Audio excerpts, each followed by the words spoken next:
Greetings guys and welcome to a slightly different video to my usual videos.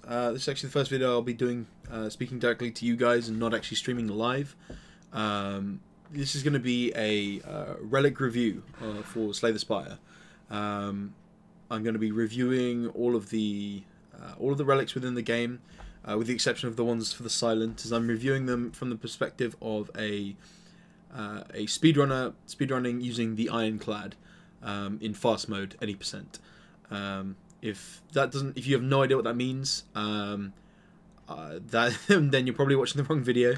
But we're going to basically be reviewing all of the relics within the game, analysing them, putting them essentially on a tier list, and deciding whereabouts they all fall, and which ones sort of retain the most value, which ones are the most valuable for you to pick up when you're in the shop, or when you're deciding what to pick at the beginning of the game at Niao, when he offers you his 4 options. There's generally an order in which you want to pick them. But without further ado, I'm going to sort of pull us across to the setup here. It's a bit budget perhaps, but bear with me. So this list of relics, with the images and the description of the relics, is taken from the Slay the Spire wiki. So thank you to the wiki for obvious enough reasons, because without that I'd have to explain out what every single one does, which I'm going to do anyway. But for the purposes of this, it's much easier if you can visualize exactly what they do, for you to be able to understand why I'm giving it the rating I'm giving it. So before we get started, I'm just going to go through the tier list. It's not quite a 1 to 5 star tier list. It's in a similar vein, but the nature of it is slightly different. The idea being that like 1 to 5 star gives us sort of a fairly how do I put this, like regimented scale that sort of steps up by equal increments, and that's not the case here. These are split into 5 tiers, so it does resemble that kind of 5 star list, but in order to not confuse anyone, I figured I'd put them in slightly different labels, and for good reasons. So first of all, you've got God status, God tier relics. They are the best of the best, the cream of the crop. The relics you will see in every sort of top record, or at least you'll see some of them. It's really hard to get all of them. It's really unlikely. There's very few of them within the game, but they're the ones that will essentially define your run. As you can already see, things like Juzu bracelet, which we'll get into in a little while, which can completely change the dynamic of a run. Just on its own, it has the capability to take a mediocre deck perhaps, or mediocre run, and shave serious time off of it. Even change the way you might even run the routes. So that's the God status tier. Below that we have the high value tier. High value are generally the ones you'll be really happy to see. The relics you'll get and think, oh, that's really good. I'm happy I got that. It'll provide something pretty crucial to a run, but it won't be run defining.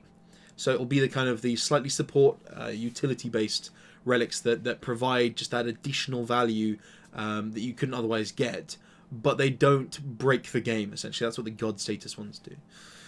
Then we've got the mid-tier. The mid-tier are the ones you'll see and think, whenever you receive them, you won't be unhappy that you got them. You'll be pretty, okay with it. There are better relics out there, but there are definitely worse. So the mid-tier are ones that will maybe occasionally have a supplemental effect to your run, but for the most part are they're fairly minor effects, but they're noticeable enough that you should, if you've got nothing better to buy in the shop, for example, you could consider picking up a mid-tier relic if it suits the run that you're going for. Below that we have the minor benefit. Now the minor benefit is it's kind of a slightly tricky one to put. There are quite a few that fall into it. The minor benefit is essentially things that give you really incremental differences, but the incremental difference, the slight bonus, persists for the whole run. And I'll explain why I say that. They really won't change much, but there'll be maybe a fringe case here or there where the effect of a minor benefit relic will change a run slightly, but they don't have the ability to influence runs greatly in any way. But they don't negatively affect you. And then the dumpster tier, which this is in terms of speedrunning, are the relics which either have a net neutral effect or worse. By net neutral, I mean something that doesn't have a positive a positive impact whatsoever. But like, you know, things that, for example, boost dexterity fall directly into the dumpster tier. The reason being, you know, oddly smooth stone, as we'll see a little bit later, is a relic that gives you +1 dexterity whenever you start a fight. That's useless when you have 0 dexterity based skills in your deck, and you'll be removing the defense if you're speedrunning as soon as possible. So they are completely useless beyond the first floor, and if you get them early on in the first floor, you're going to be pretty disappointed that you didn't get something better. Further down in the dumpster tier are cards that actively slow you down. They're the kind of cards that will cause additional animations to appear, or will cause you to have to make additional decisions when you don't really want to have to make additional decisions. You know, they'll add, you know, make you draw additional cards. Things like Dead Branch. Whenever you exhaust a card, you add a random card to your hand. Throwing in that additional sort of spanner and the animation time is just not what we want when we're speedrunning.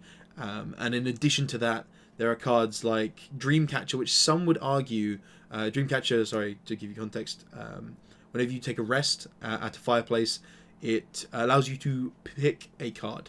You know, you get offered 3 cards as you would anywhere else, and some would say that's a benefit. You know, the offer of a new card is something that could be potentially, you know, game changing. You might hit Whirlwind, or you might hit Offering, or one of the key components for your run. And whilst that's true, whenever you rest, you're often just trying to skip as soon as you hit rest to the next encounter, and the fact that the cards will come up, block your screen, stop you from skipping, and sometimes you'll accidentally select a random card because you can't see it because the screen's clouded over, can be seriously detrimental to your run, and that really needs to be factored in, and that's why you'll see some relics which some might argue are better, but I firmly cement them in the dumpster tier because they add a net negative effect overall, and it'll be pretty clear why they fall into that category. There are 2 other stipulations I want to make here. The first one is that any tier list, tier rating that has an asterisk next to it is due to the situational nature of the relic.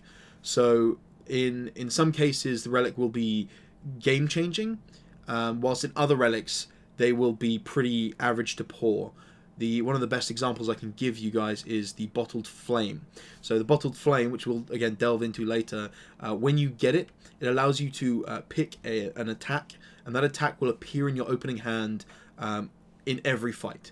Now, when you have Whirlwind, and Whirlwind is the best card, the best card for speedrunning, single-handedly, if you have Whirlwind in your deck already, and you get Bottled Flame, you get to put Whirlwind in your opening hand 100% of the time. It's the equivalent of cutting your deck in half, because it guarantees that you get one of your pieces, especially the damage dealing one that's so crucial to success in speedrunning.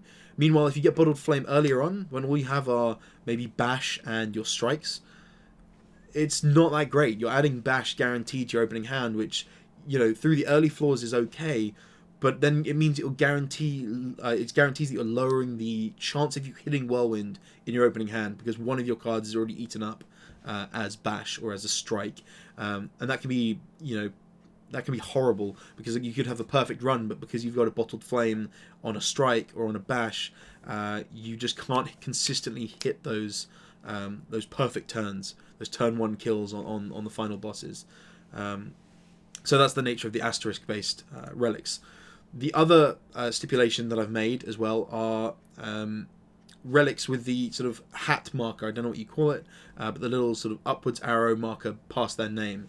Those relics, I've marked them for those of you who know that more recently in the speedrunning community, as of the 10th of March and a little bit earlier before that, those of us taking it, you know, super seriously, and those of you who are intending to take it super seriously, will be running a version of the game which enables you to guarantee 3 specific bosses. It enables you to guarantee the Ooze King, I think that's what he's called, the Collector on floor 2, and Decker and Donu on floor 3.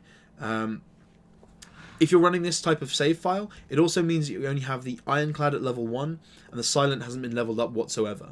Or it might have hit level 1, but it hasn't gone beyond that. What this does is it will cut out certain cards, which we're not reviewing now, from the Ironclad's arsenal, most of which are terrible, so it's actually a really big benefit, because it condenses the actual pool of cards. And the other thing it does is remove several relics from the pool that you can get. The ones that have been marked are ones that, if you use this method, you will not encounter. Generally speaking, it's really net positive to not be including these relics, because most of them are really bad, and those of them that are good are only sort of mid-tier. I don't think there's a single high-tier one that you miss out on, and that's quite crucial to note, because if you're intending to speedrun repeatedly, to try and break records or set personal bests, those 3 bosses, first of all, are by far the easiest, and that's why we use this method. It's fair in any percent, because any percent is exactly that. As long as you're not hacking the game specifically to break it. If you're using exploits in that nature, they are a-okay when doing any percent. And I may be putting up a video on how to set your game up to run in that fashion. It wasn't a method discovered by me. As far as I'm aware, the method was discovered by the current world record holder, Forgotten Arbiter, who he either found it or he made it well known. If I do refer to it, I guess I'll refer to it as Arbiter's method. But essentially, those ones with the hat will not be in any run that I ever do. And if you're intending on taking speedrunning very seriously, and you set your game up in such a way as to speedrun it, then you won't encounter them either. That being said, I'm still going to review them just to give you context on whether or not they're good and why or not they're good, especially for those of you just starting out who aren't willing to cleanse all your data to set up a sort of speedrun file, or I guess I'll call it, in the Arbiter sort of method. But that being said, gonna crack on with the actual relics as well. I'm also going to timestamp each category of relics in the description. So if you're looking to see specific types of relics, I won't be detailing every single one, but I'll break it into each category, and you guys can use that to sort of search your way around this video, because it's going to be quite a long one, guys. So, but thanks for sticking with me, and yeah, without further ado, let's get going.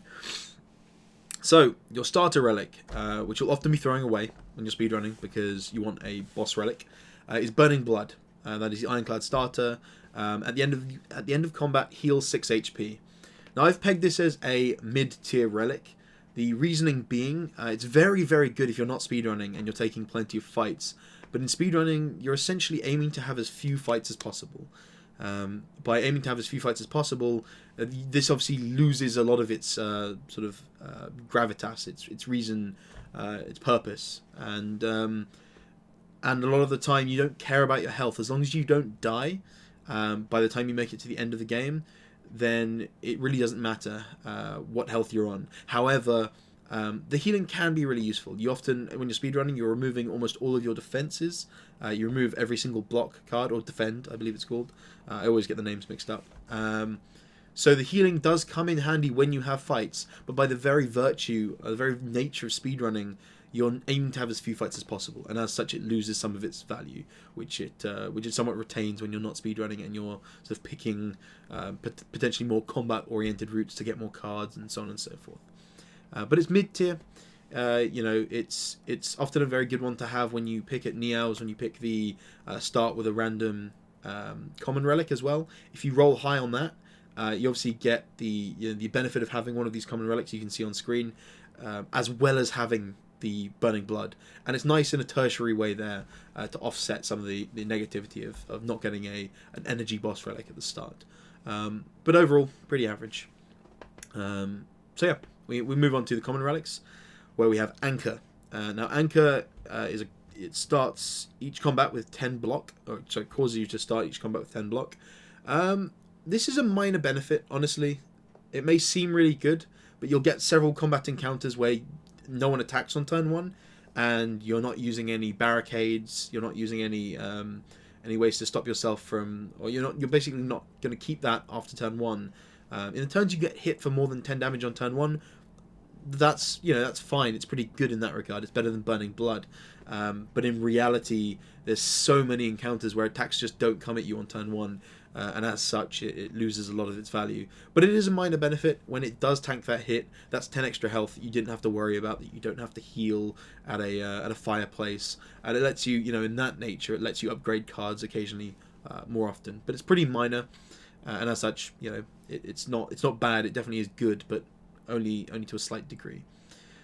Ancient Tea Set. I peg this as a pretty high value relic. It's not god tier because it doesn't completely change the way you do your runs. But Ancient Tea Set, whenever you enter a rest site, you start the next combat with 2 energy. So there's 2 things that this does. First of all, obviously, it's exactly what it says on the tin. The next combat encounter after a fireplace, you'll have 2 more energy at turn 1. In certain scenarios, you'll have a fireplace followed by an elite, and if you draw well, that can trivialize the elite combat encounter. And additionally, when you're playing a whirlwind build, you're trying to refine the deck down to be as small as possible or as narrow as possible. And if you hit whirlwind on turn 1 and maybe a flex or 2, that 2 extra energy is going to go a long way to just trivializing a single encounter and making it go from 2 or 3 turns to a single turn encounter. And that saves you, 10, 15 seconds potentially on a fireplace if it goes in that way, and it saves you a turn or 2. So that's really crucial.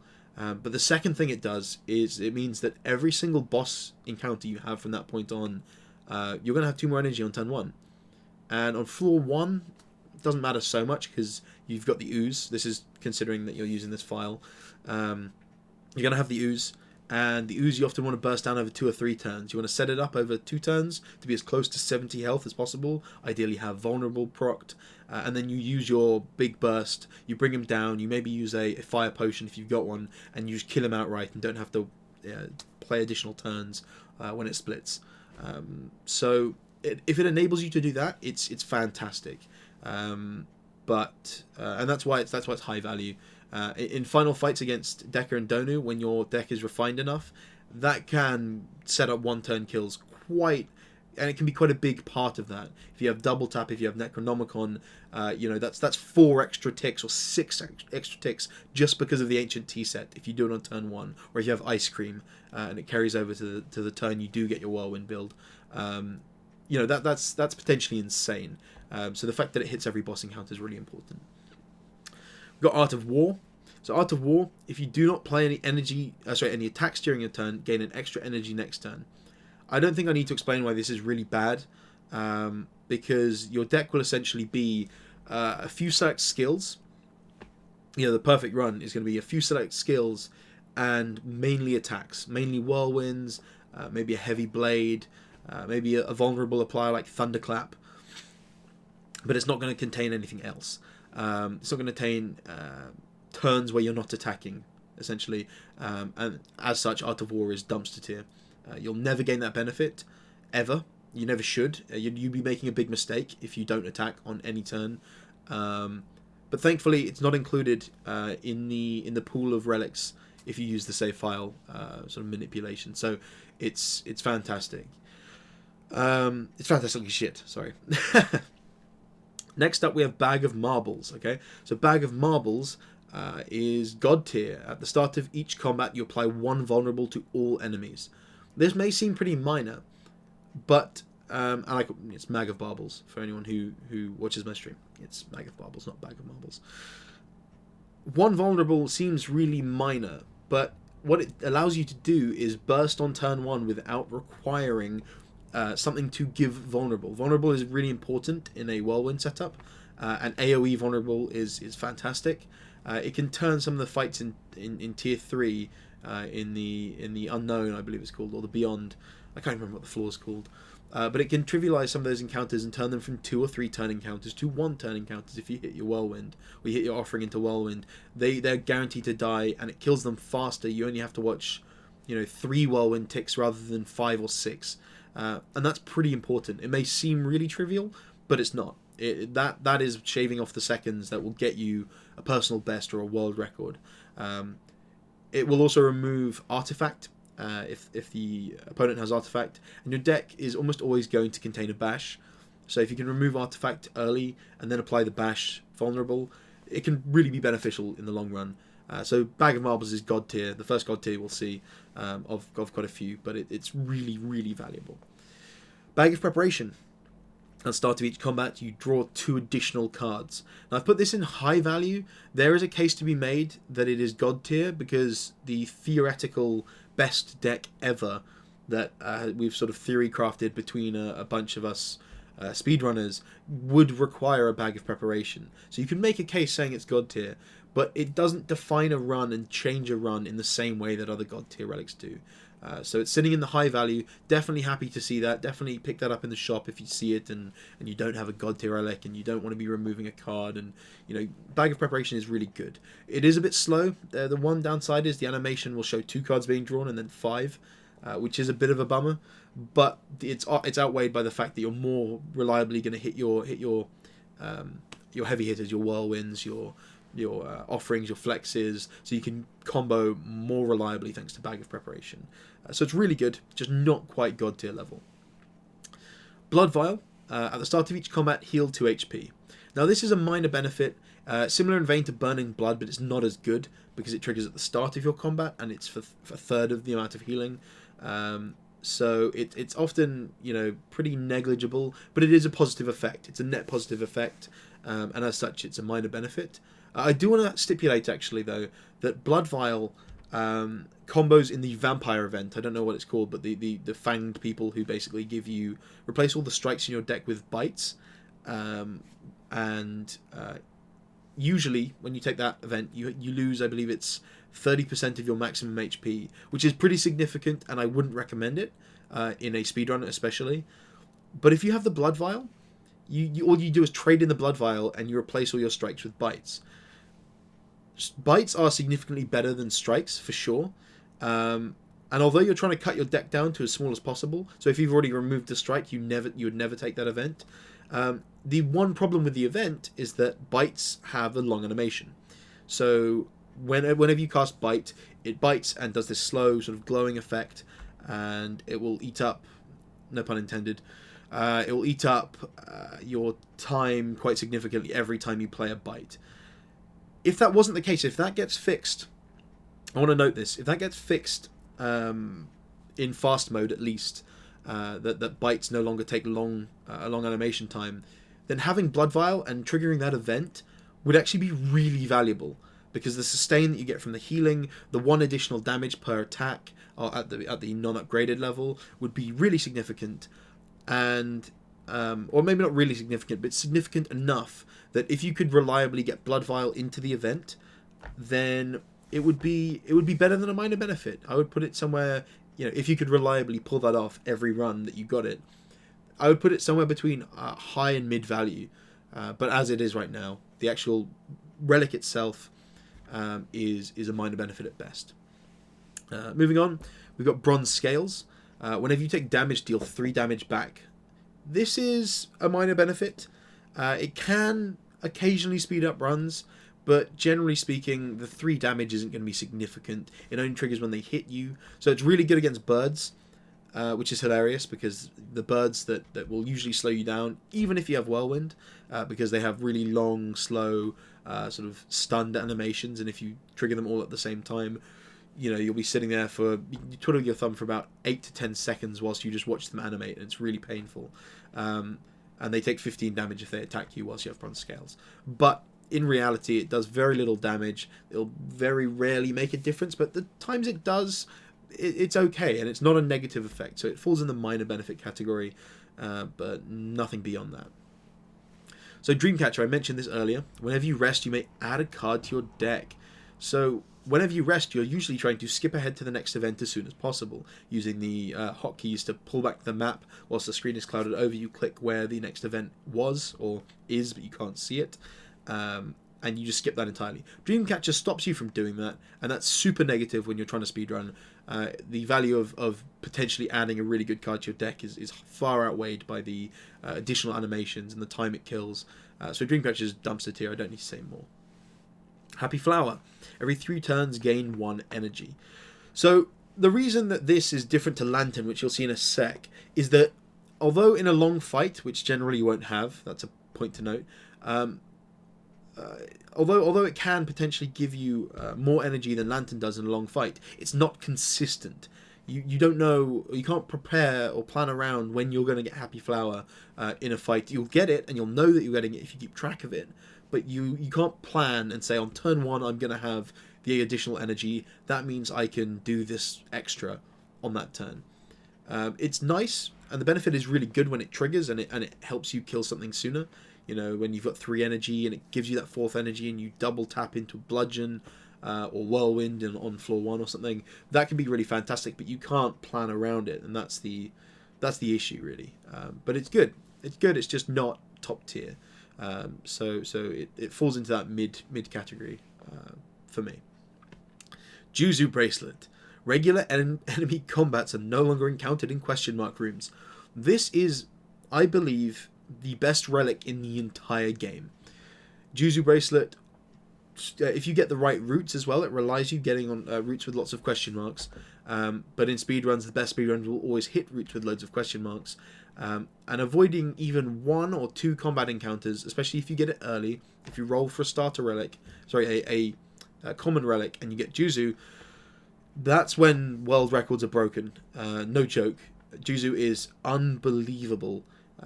Like I said, even if you avoid 2 combat encounters in your entire run, that's 2 combat encounters that were going to take you between 10 and 30 seconds each. That's 30, 40 to 60 seconds, sorry, 20 to 60 seconds saved for 1 relic. And in reality, it'll save you more time than that. Juzu is unbelievable. It is the undoubted king of relics. And if you get this, you get to buy it in a shop early on, you'll be very happy. Juzu, like, bow to the king. Next up, I just mentioned it whilst I was talking about Happy Flower. We have Lantern. So with Lantern, you gain 1 energy on the first turn of each combat.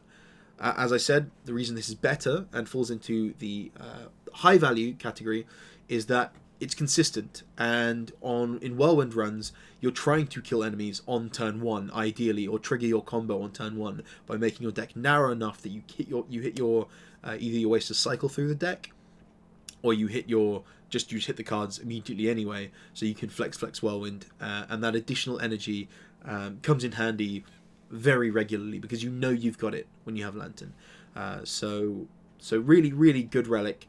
Not god tier, but it does really strengthen and sit alongside the god tier relics. You know, Bag of Marbles, for example, applies the vulnerable on turn 1, and if you have Lantern, you can do more with that vulnerable, so that synergizes really well with the things that benefit the turn 1 kills. So really good relic, and really worth picking up if you can. Oddly Smooth Stone at the start of each combat, gain 1 dexterity. I mentioned this at the beginning of the review. Anything that improves dexterity and only dexterity is dumpster tier. So this is dumpster tier. There is nowhere that it's not dumpster tier. Some would argue, if you get it really early, it'll give you a minor benefit, but you would have rather got pretty much any other relic. So Oddly Smooth Stone, a big thumbs down from me. Absolute dumpster tier.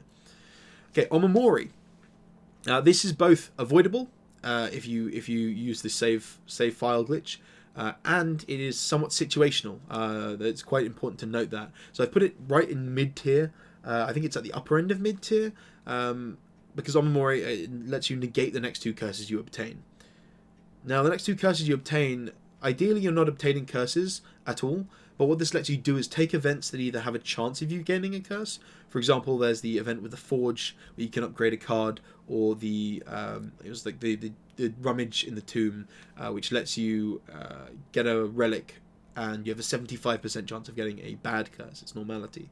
If you have Omamori, you can take that chance, and if it doesn't hit Omamori, fantastic, you keep your 2 charges. If it does, who cares? Omamori's doing its job. Additionally, Omamori is the only way to avoid putting the Necronomicurse in your deck. When you play, when you pick, or if you get lucky and you get the Necronomicon from the book event, Omamori will trigger and avoid it joining your deck whatsoever. It doesn't come back at all. It's gone, and that's the only way to do it. So that's one thing that is one of the few things we sacrifice by running this specific save file. And it does bum me out a little bit because Necronomicon is, as you'll see later, God tier. But that is a kind of a unique interaction, and the positives outweigh the negatives of not including it in your save. But still really good relic. And again, if the other reason it's variable is with Omamori and Matryoshka as well, as you'll see later. When you initially get them, they do nothing. They do 0 things, and as such, they're not amazing right off the bat. If you use up their charges, that's where they gain their value. They gain their value when they stop the negatives, and as such, a used up Omamori would arguably be high value, or even no, not God tier, but high value, and then that's really important to note. Equally, Matryoshka, as we'll get into later, same idea. It's when you first get it, has a value of 0, but as soon as you start getting the additional relics because you've opened chests, it spikes up in value, and we'll discuss that later anyway. Next one up, Orichalcum. So Orichalcum, if you end your turn without block, gain 6 block. This is the one defensive relic that I will rate high value. And I want to note that it is the only one that I can think of that I would rate purely high value. There are some that I might have put as a high to mid, but Orichalcum is the only one that gets the almost there in terms of being absolutely fantastic. The reason being is that when you're speedrunning, you're aiming to reduce your deck down, and the first cards you cut are the defense. Once you cut the defense, Orichalcum procs every single turn. Without question, it procs, and you gain 6 block. And every turn you take damage, and it, even if it doesn't hit 6 damage, usually it will because very few attacks are weaker than that. It's the equivalent of healing you for 6 every turn that you take damage. That's crucial, and that means you can play hyper aggressively against in combat encounters that you otherwise wouldn't. It's counterintuitive when you still have defends in your deck, because sometimes you want to play a defend to get a strike out, and then you actually reduce the amount of army you're getting, or block, should I say. But those cases are fringe. You're getting 1 fewer block for your efforts, and it allows you to play a high damage card. So Orichalcum, when you get it, if you get it early-ish to mid way through a run, it's really fantastic. It keeps you alive for much longer, and that's crucial. That's sometimes that can be the difference between making it to the end and getting that record, or dying against a particularly cruel elite on the 3rd floor. Pennib, next up. Every 10th attack you play deals double damage. Now, Pennib, I think I originally evaluated it as mid value, but I've bumped it just up to high to mid. And you'll notice that some things have this between values, between ratings rating. And that's basically to benchmark what the borderline is for you guys, so you can understand where the line is between one tier and another. Pennib hits that line between mid and high, simply because it's very hard to play around. Often you'll want to apply your vulnerable before you whirlwind, but maybe you've got Pennib set up, and so you have the question of whether or not it's worth whirlwinding or playing your double damage bash or thunderclap to then whirlwind. Depending on circumstances, it can get a bit tricky, but the occasional time where Pennib triggers on a whirlwind proc and halves the time of a fight is insane. It can be insane. It's just unreliable. And it's only every 10 attacks, and in a whirlwind build you're often only playing 1 or 2 attacks a turn with a vulnerable applicator or like a clash, so it takes quite a bit of time to build up in whirlwind builds. So it's high to mid, I'd say bordering closer to mid actually, but its high points are really high, and can trivialize otherwise difficult encounters. Prayer Wheel is one you can avoid if you're using the save file. Non-boss chests now also contain cards. So unlike the Dreamcatcher, which causes additional animations and whatnot, this doesn't. It just pops up underneath the relic that you get within a treasure chest, and you can choose to ignore it if you want, or you click on it and occasionally you'll get a card that really pushes a run to the next level. You'll get that whirlwind, you'll get that double tap, you'll get that offering, you'll get that flex, whatever it is. Thanks to the prayer wheel, but in reality it's pretty minor benefit, because it does add animation times, which you do have to make that decision a few more times than you would otherwise do so, and as such it probably pulls down from maybe bordering on mid tier to just a minor benefit. Regal Pillar, heal an additional 15 HP when you rest. I actually previously had this in high to mid, and I pulled it down to just the mid tier because I believe truly that in the best possible runs, you are going to be healing very infrequently because you'll be killing enemies before they hurt you. Obviously, the additional 15 healing will come in handy sometimes. You will rest. Again, the perfect run will not really need to upgrade any cards after a while, and as such, or you'll be using your rest points for I don't know, peace piping maybe, or gear earring and lifting and gaining that strength. But the times you rest and it gives you that additional health, well, that's pretty reasonable. And if you have a run that's pretty good, but you're getting tanked by enemies, it's sometimes super valuable to be able to just get that additional health to keep yourself safe against a tough boss coming up. Singing Bowl you can avoid. Now, if this automatically applied, so Singing Bowl, when adding cards to your deck, you may gain +2 max HP instead. If this applied automatically, if you just didn't take the card, this would be pretty damn good. Like I said, we don't have it in our runs, it's not possible to get it, but if it just automatically applied, it would be pretty good. It would be mid-tier, it would maybe even be high value, because you often dodge cards in speedruns because you're really not trying to add anything to your deck that isn't part of that core set of premium cards. Or if you're really early on in a run, you need like 1 or 2 big hitters until you get those cards. So it's very rare that you actually add cards to your deck, and the health would really ramp up. But the issue is, instead of just being able to skip to map and jump ahead, you actually have to go and click the +2 HP button at the bottom, and that's a huge problem. That adds seconds each time. Well, even if you're really proficient at it, it still adds half a second to a second every single time you have the option of picking up a card. And as such, that's really bad. That's really bad. It's a shame because it could be good. But the benefit is there, and you can just ignore it entirely. So I put it right on the verge between Miner and Dumpster because it doesn't give you any negative effect. But if you try and employ usage of it, you'll find your runs actually taking longer. Unless you're really, really proficient at it, which I don't see anyone being faster at that than just hitting a hotkey and jumping to the next node on the map. So, unfortunately, not so good. Strawberry is a Snecko Skull we obviously don't look at because it's a silent relic. Strawberry, raise your max HP by 7. Not much needs to be said. It's a minor benefit. The health is nice, but you'd rather have most other relics. And moving straight on. Tiny Chest. You gain 30 gold when you pick it up, and you're 10% more likely to find treasure in question mark rooms. Now, there needs to be an explanation about this. It's an additive amount, so say I'm not sure what the base chance of hitting a treasure chest in a question mark room is, but the say it was 25%, this bumps it up to 35%. It doesn't bump it up to 27.5. So it is additive, not multiplicative.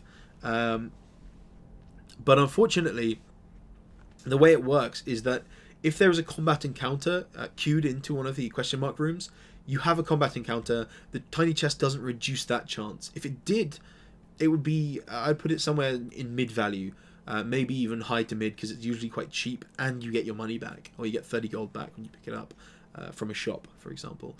But unfortunately, all it does is change events to occasionally be treasure chests.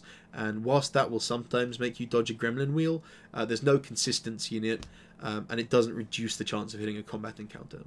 And as such, it's minor benefit.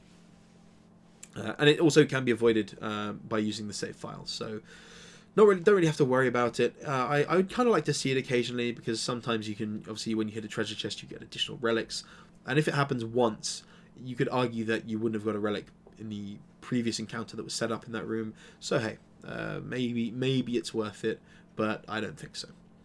Vajra, at the start of each combat, gain 1 strength. I had this down at a minor, I think I had mid-minor when I first did this review, but I've pushed it up to a mid because strength is really crucial. 1 strength supplements the damage all your cards deal by, somewhere between about 10 and 15% on average. If you've got any heavy blades, it bumps it up by 3 or 5 damage, and that's crazy. But Whirlwind, every tick you have, every energy you spend on a Whirlwind is dealing 1 additional damage because of this. If the thing has Vulnerable applied on it, maybe it's 1.5, depending on the increment in which it increases it by. And that can be the difference between taking, 1 extra turn. So it's not without its use. I wouldn't pick it up every time, but if I have the extra gold floating around, I'll pick it up. So it's pretty vanilla. There's not too much that needs to be said about it, but it's pretty reasonable. Warpaint, upon pickup, upgrade 2 random skills. I put this as a minor benefit. If you've managed to already narrow your deck down by the time you get it, and it upgrades your offering and your flex, that's pretty good. But usually, you'll get it on the first floor, and maybe I'm stereotyping here, but it seems to crop up awful lot on the first floor, and it often upgrades defends, which really doesn't matter because you're going to be ditching them as soon as you can. So it's a bit unfortunate in that regard. If it rolls high, that's to note with both Warpaint and Whetstone. If they roll high and they hit the cards you needed to upgrade, you've just picked up your Whirlwind, but there's not a fireplace for another 7 rooms, and you've got to just go through encounters with a subpar Whirlwind, and then you open up a chest and you get a Whetstone, and it triggers on that Whirlwind, that will shave time off your run. But you can't rely on it doing that, Warpaint or Whetstone. The reason Whetstone is higher at a mid tier is because it's upgrading attacks. And attacks are more valuable for obvious enough reasons in the early game, because that will cut time off your runs, whereas the upgraded defense won't. And later in the game, you're usually upgrading your flexes as soon as you can in any fireplaces, and yeah, it's essentially Whetstone is just marginally better because it hits attacks rather than skills. So that's all the common relics. And the starter relic. We're moving on to the uncommons here. It should all be in the right order. So starting with Blue Candle. Ooh, let's get that correct. Blue Candle, I put down as a minor benefit. You can avoid this, again, by having the save file set up. Curse cards can now be played. Playing a curse will make you lose 1 HP and exhausts a card. So in terms of what this does, and getting rid of the curses, it doesn't work on Necronomicon. You'll play it, you'll take 1 damage, and it'll come back to your hand. A real FU from the Necronomicon, and also the Necronomic Curse.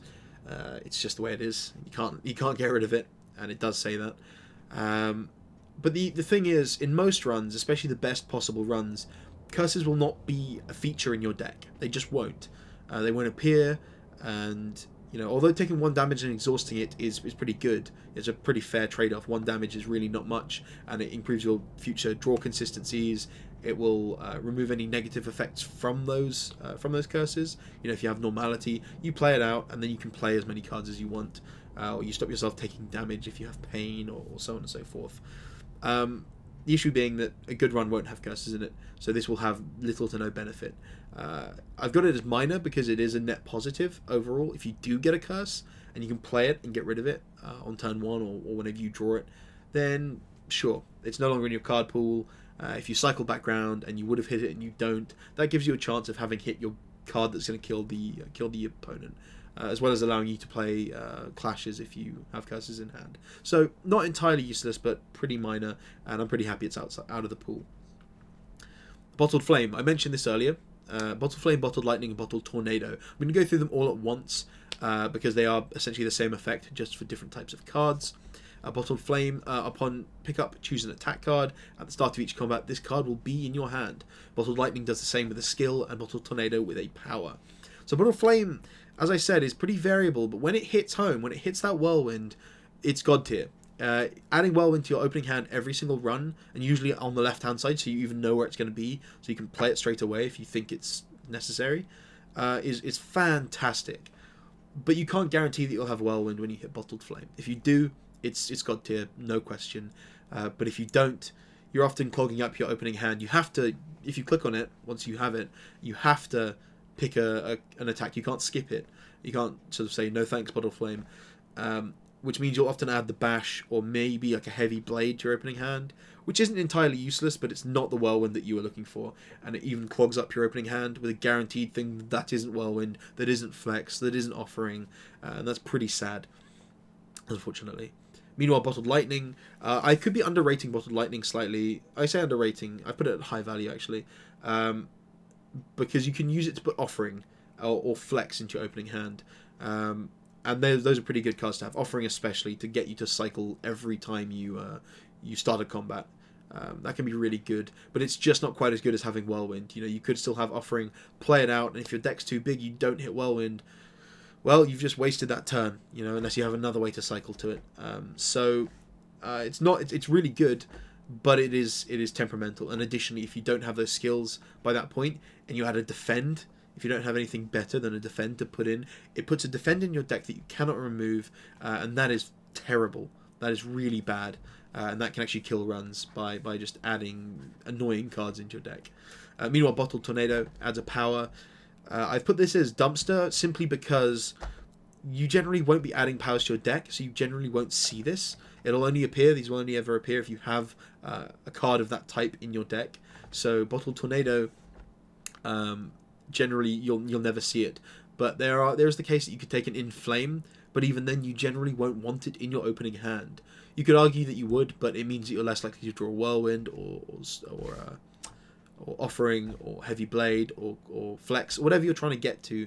You're less likely to draw it because you've added a power to your opening hand. So as such, Bottled Tornado, dumpster tier. Centennial Puzzle. The first time you lose HP each combat, you draw 3 cards. Now, you might be confused as to why I've put this into a minor benefit, as opposed to Bag of Preparation, which only draws 2 cards, and I put as a high value card. Now, the reason is that with Bag of Preparation, again, it's the same kind of idea as Happy Flower versus Lantern, is that Bag of Preparation is consistent. Every time you start a combat encounter, you're always going to get those 2 cards. Centennial Puzzle, it might trigger on your first turn when one thing attacks you. You might not get attacked, and you know, it doesn't trigger. And then on the second turn, it triggers. Alternatively, it might trigger. You know, you might have ended up with armor somehow, or a Chalcum or something, and the damage doesn't actually deal damage to you, so the cards are never drawn. It's just simply inconsistency. It's still a benefit sometimes, but sometimes it'll actually cause you to cycle through more cards than you need, and you know, maybe you've got clashes lined up and it cycles through and it hits a card that you can't play, and that, like a curse, like a Necronomicurse, and that means you can't play the clashes. So maybe I'm taking a very negative light on it, but it's inconsistent and you can't rely on being damaged, and it draws it on your opponent's turn. So it's just a bit slow. It can add animation times in as well, but it's not negative, it is a positive, so it gets a minor benefit from me. Next up, Darkstone Periapt. Whenever you obtain a curse, increase your max HP by 6. So, same deal as Blue Candle. You shouldn't ever be adding curses to your deck. You know, it should never happen, with the exception of Necronomicurse, which is obviously intended because Necronomicon is so good. But in those cases that you do add, the cases that you do add curses to your deck, a benefit of 6 HP is okay. It's very, very minor. It often won't trigger at all, but it's not a negative effect. It's a very minor effect, so it narrowly avoids being put in the dumpster.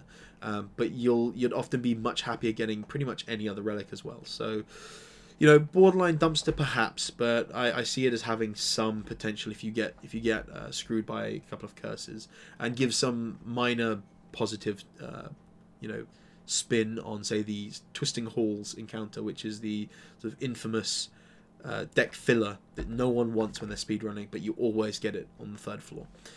But we'll move on from that. Frozen Egg, it's dumpster tier. Simply, it's not bad. Whenever you add a power to your deck, it's upgraded. That would be great if you were trying to add powers to your deck, but you're not. So it's a waste of time. You can make an argument for it being a minor benefit, but in the best possible run, I don't think you'll ever add a power to your deck, so you'd have rather had another relic. So it's dumpster tier. Move on from that straight away. Gremlin Horn. Whenever an enemy dies, gain 1 energy and draw 1 card. Now, I've put this high to mid. Some might make a case for it being better, some might make a case for it being worse. The reason I've put it right in the middle, maybe I'm hedging my bets a bit, but it's quite efficient with Whirlwind against AoE fights where you can't quite finish someone off, because what happens is Whirlwind is cast, it will use up all your energy, and then if something dies, it adds energy, but doesn't roll it into the Whirlwind, so you're then capable of throwing out additional attacks after a Whirlwind, which is otherwise, you know, impossible without 0 cost attacks. So that can help you. Say you've got 2 enemies that are going to die, one that won't from the Whirlwind. You can do that, and then you start strike, or something to that effect, and you kill the other one, and that saves you a bit of time. The downside being that the draw animation is often slow, and it can sometimes trigger deck reshuffles, which I mean, usually you'll have to face anyway, but sometimes it triggers it at inopportune moments when animations are getting stacked, and it elongates the effect. So it's high to mid. I think when it's doing its job well, it's high value, but sometimes it will just have little to no effect because the whirlwind will kill everyone anyway, and no one cares that you got the animations, you got the additional energy. It just doesn't matter. But not terrible. Kunai. Every time you play 3 attacks in a single turn, gain 1 dexterity. Dumpster tier. It's a dexterity-based relic. Enough said. We move on from that. Letter Opener. Every time you play 3 skills in a single turn, deal 5 damage to all enemies. So 5 damage to all enemies is pretty minor, but this isn't negative. You do have skills in your deck. You'll have flexes, you'll have offering, and often on a turn where you play offering and start cycling through your deck, you'll hit your flexes, and if this triggers and deals 5 extra damage, maybe it does nothing, maybe it kills an enemy marginally faster. It's a net positive overall. There's no real long animation time from it, I don't think, and as such, it's a minor benefit, but you'd rather have a lot of other relics instead of it. Matryoshka. The next 2 chests you open contain 2 relics, excluding boss chests. So Matryoshka is another one of these variable value ones. When you first get it, it does nothing. That's a shame. But as soon as you hit 1 chest, it's net neutral. It's not even. You'd argue it's marginally net negative because you haven't had the effect of a different relic for the time it took you to get the first chest. But usually that time's pretty quick.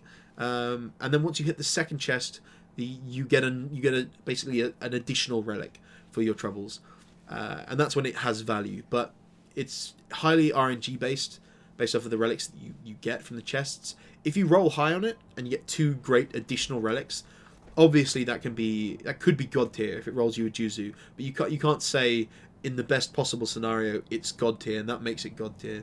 It's a mid, maybe a high to mid, but it's just too RNG based to be reliable because it's picking from, as far as I'm aware, the entire pool of common, uncommon, and rare relics, and some of them are real bad. So, mid tier, high to mid, perhaps. Meat on the Bone. If your HP is at or below 50% at the end of combat, heal 12 HP. From a similar purpose or similar reason as why the thingy is mid tier, the Burning Blood, the starter relic, is mid tier. This is mid to minor. The healing is doubled, but it only triggers half the time. But it's not really half the time at all. It's only when you're below 50% health, and that will often bring you above 50% health. The healing can be really good, I won't lie, but compared to other defensive relics, it relies on a specific scenario, specific status that you can't rely on because you'll often kill enemies before it even triggers. So it's mid to minor, maybe even just minor.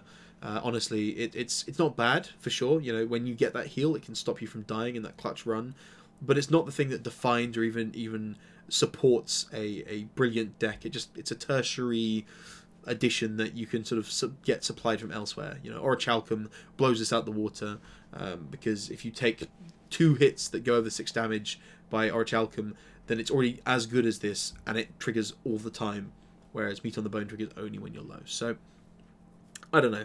I think it's pretty minor. Mercury Hourglass. At the start of your turn, deal 3 damage to all enemies. Again, another mid to minor. It's not bad. 3 damage every turn. It triggers at the start of combat as well. Can supplement the damage enough to maybe make a difference here and there, but there are better relics out there. It's better than the really minor ones. Compare Mercury Hourglass, for example, to the Thorns one, which is called Bronze Scales. Bronze Scales, it relies on them attacking you, and that's a minor benefit, whereas Mercury Hourglass just triggers and deals 3 damage to every enemy. So in that respect, it's not conditional. It's better than that. It has to go higher than that, but not much higher. So it's mid to minor, and it'll very, very rarely, but occasionally make a 1-turn difference, or killing an enemy so they don't hit you or weaken you, or so on and so forth. Molten Egg. Whenever you add an attack card to your deck, it's upgraded. So this has a slight conditionality to it as well, or a situational value. If you pick this up late in a run when you've already got your attack cards, it's useless. But if you get this early, it's high value. Being able to upgrade your attacks automatically when the deck that you're building is largely attacks with a few supplementary skills is huge. If it triggers two times, maybe 3 times, it's already worth it. Its weight in however you got it. It's a bit expensive in the shop, I believe, but just purely from its benefit, it's really good. It's really worth it. So if you get it on floor 1 before you've got your your Whirlwind, Clash, Thunderclap, whatever you're adding to the deck, whatever specific things you're adding. Once you start adding them to the deck, it's a huge boon essentially, but it's not quite God tier because of its conditionality, and it's just not quite as good as those other absolute world breakers. Moving on, Mummified Hand. Whenever you play a power, a random card in your hand costs 0 for this turn. I've put it in the dumpster. Again, I think its effect is actually okay, but you aren't adding powers to your speedrunning deck. I've said it a few times. I'll probably end up saying it again a couple more times, but you're not adding powers to your deck, and as such, it's dumpster tier. You'd rather see pretty much any other relic that doesn't interact with powers or dexterity. Ninja Scroll we don't look at because that's a silent relic. Ornamental Fan. Every time you play 3 attacks in a single turn, you gain 4 block. Now, Ornamental Fan, you're playing a lot of attacks. A Whirlwind deck, like I said earlier, will sometimes only play two attacks here or there, and it won't trigger. But even when it does trigger, 4 block is pretty poor. It's got counter synergy with Orichalcum, but you're not banking on getting both of them in a run. But overall, it's a net positive. Occasionally, it'll give you some block and keep you healthy. So in the same vein as Blood Vial is minor benefit, Ornamental Fan is a minor benefit. Not much else needs to be said. Pantograph, at the start of boss combats, heal 25 HP. This is pretty good. It's not crazy good, but it's a mid-tier relic, because that 25 HP is more than you usually heal on average, unless you've got health gains, whenever you use the rest feature at a fireplace.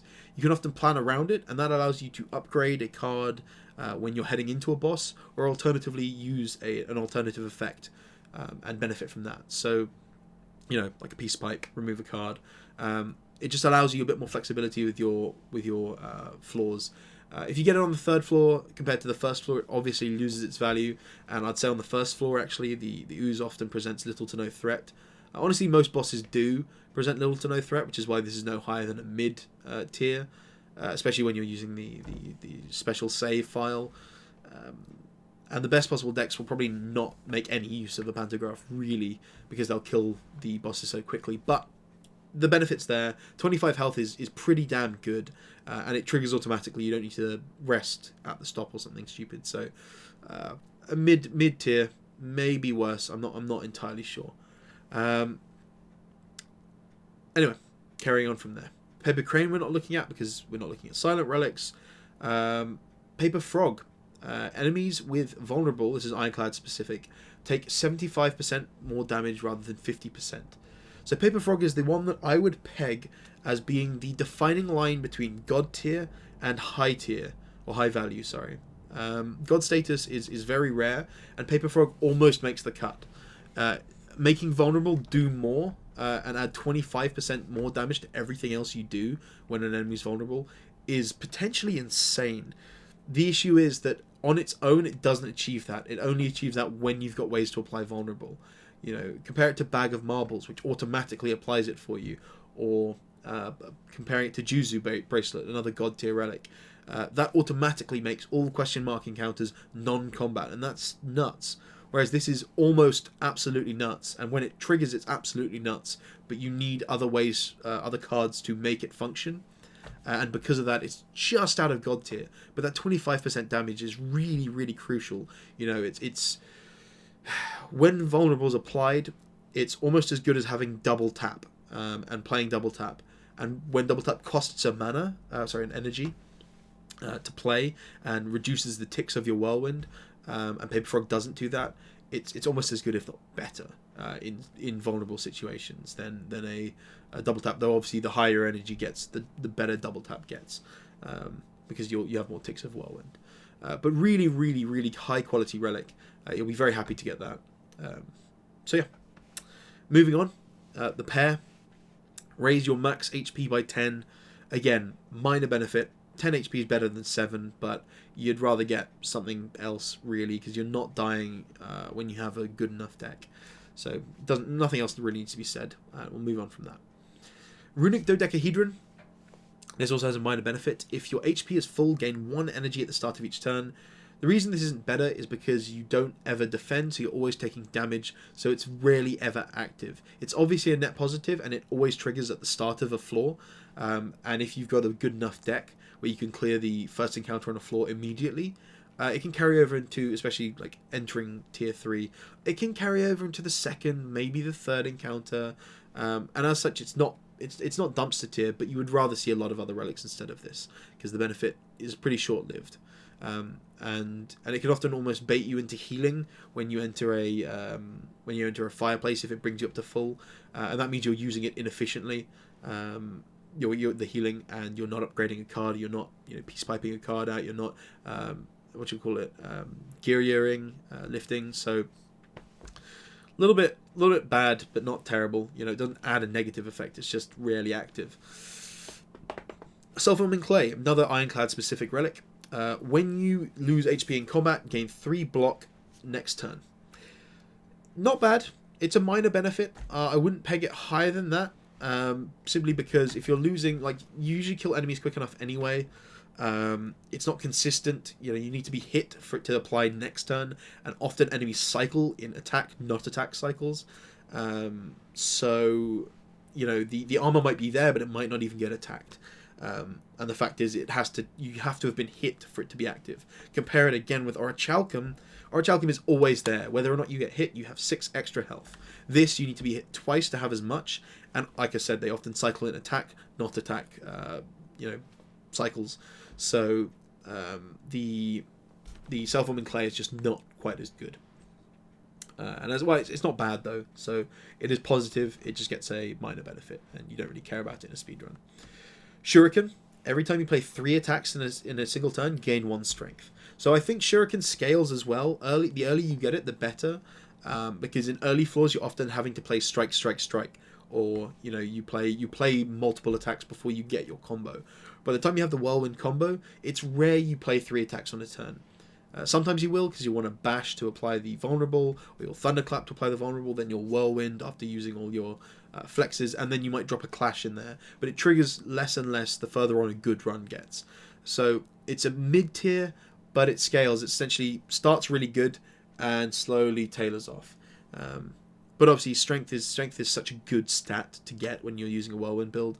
Pretty much when you're using any build, but in Whirlwind and Heavy Blade, which is the sort of the tertiary end of the Whirlwind deck, you do gain a benefit from it, and that's there. So it's not, like I said, it's not to be sniffed at, but its quality dips over time. Smiling Mask. This can be avoided using the save file, and it's one of the relics I actually do miss a little bit.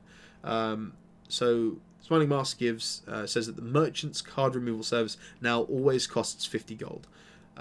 That's really important because removing cards is such a crucial part of a really good run, and usually it will scale up. It'll go 75 and then scale up in increments of 25 gold. So when you're removing 4 or 5 cards at the shop, when you scale up the amount of money you save, say you remove 5 cards over the course of a run, you save 25 on the first removal, assuming you get it before you remove any cards, to note. But say you do, and then you get 25, 50, 75, 100, 125. That's about, I'll calculate it now. It's 75, 150, 250, 375 with 375 with 4 cards removed, which isn't unrealistic, especially because you'll use the service more often because it only costs 50. Because usually you go to a shop, and after removing a couple of cards, you're either picking up a relic, picking up a card, or removing a card. You can't really afford to do all 3 or 2 even at once. So it would be good. I don't get to play with it, and maybe it's better than mid-tier, because that extra money can be spent on a relic of your choosing, and that's important compared to random relics from things like Matryoshka. But I've only put it mid-tier. Maybe it deserves to be higher. Maybe it's a high to mid. Maybe it's even high value, because it is quite literally high value. But you also have to hit those shops and remove cards to actually gain any benefit. So I'm pretty confident in it being no higher than, say, a high mid. The Courier. This can also be avoided by using the save file. It's unlocked, I think, by the Silent, by playing through the Silent. The merchant no longer runs out of cards, relics, or potions, and his prices are reduced by 20%. Minor benefit, honestly. The 20% is nice, but you know, you'd rather have most other relics that impact your combat status or your ability to avoid fights, or so on and so forth. And the fact that he doesn't run out of cards, relics, or potions doesn't really matter, because you don't have the time to pick a card and then see what the next one is and then choose it as well. You just don't have the time to really have to think about that. When you open shop, you look at it face value, you do a really quick sweep, you see if there's anything you want, and then you go if there's nothing, or you click and go and take the thing that you want, and then you just head on to the next encounter. The price reduction is nice, but it's a minor benefit, and it's really no more than that. Toolbox. I'm actually the reason this is a minor benefit. So at the start of each combat, add a random colorless card to your hand. It would be better, but adding a random card to your hand at the start of every combat, that, you know, I think all colorless cards that you can add to your hand cost 0, so they're always playable, but it adds like an unknown element to your hand. If you have clashes and you don't want skills in hand, or the skills that you have cost 0, like flex or offering, suddenly adding a skill in there that costs 0 that causes you to have to, you know, make another choice or discard a card when you, it just adds confusion. It adds a bit of a mess. But overall, I'd say it's still a net positive. Sometimes it'll, you know, you'll get Thinking Ahead, I think is one of the cards, which just says draw 3 cards and exhaust. Drawing 3 cards is fantastic. You know, you can just suddenly go, oh wow, I hit my whirlwind, I hit my offering, I get to kill the enemy this turn rather than next turn. But you can't rely on it being specific, a specific card, and it can add to the amount of cards you have to play in a turn, adds animations. It's just a little bit too slow. Similar to Enchiridion, but I actually think Enchiridion's better, and I'll explain why later. Tough Bandages is silent only, we don't look at it. And Toxic Egg, whenever you add a skill to your deck, it's upgraded. So I've pegged this quite low, and I know that other people disagree with me. Forgotten Arbiter, the current world record holder, actually disagrees with me on that. I think he would rate it somewhere around a high value card, and I can see why he says it, because the ultimate deck that you can get relies on a few specific skills. It relies on flexes, it relies on offering, it relies on double tap. I think those are the core 3. You can add some others in potentially if you'd like, but those are the core 3. I don't know, I just don't think it's as nearly as good as Molten Egg, because you're adding more attacks on average than you are skills. However, I could be mistaken. Again, it scales based off of you know, how far into a run you get it, and whether or not you've already picked up your crucial skills. Because if you've already picked them up, but it's, you know, 10 floors in, it's still bad, because you're not really going to want to add many more in.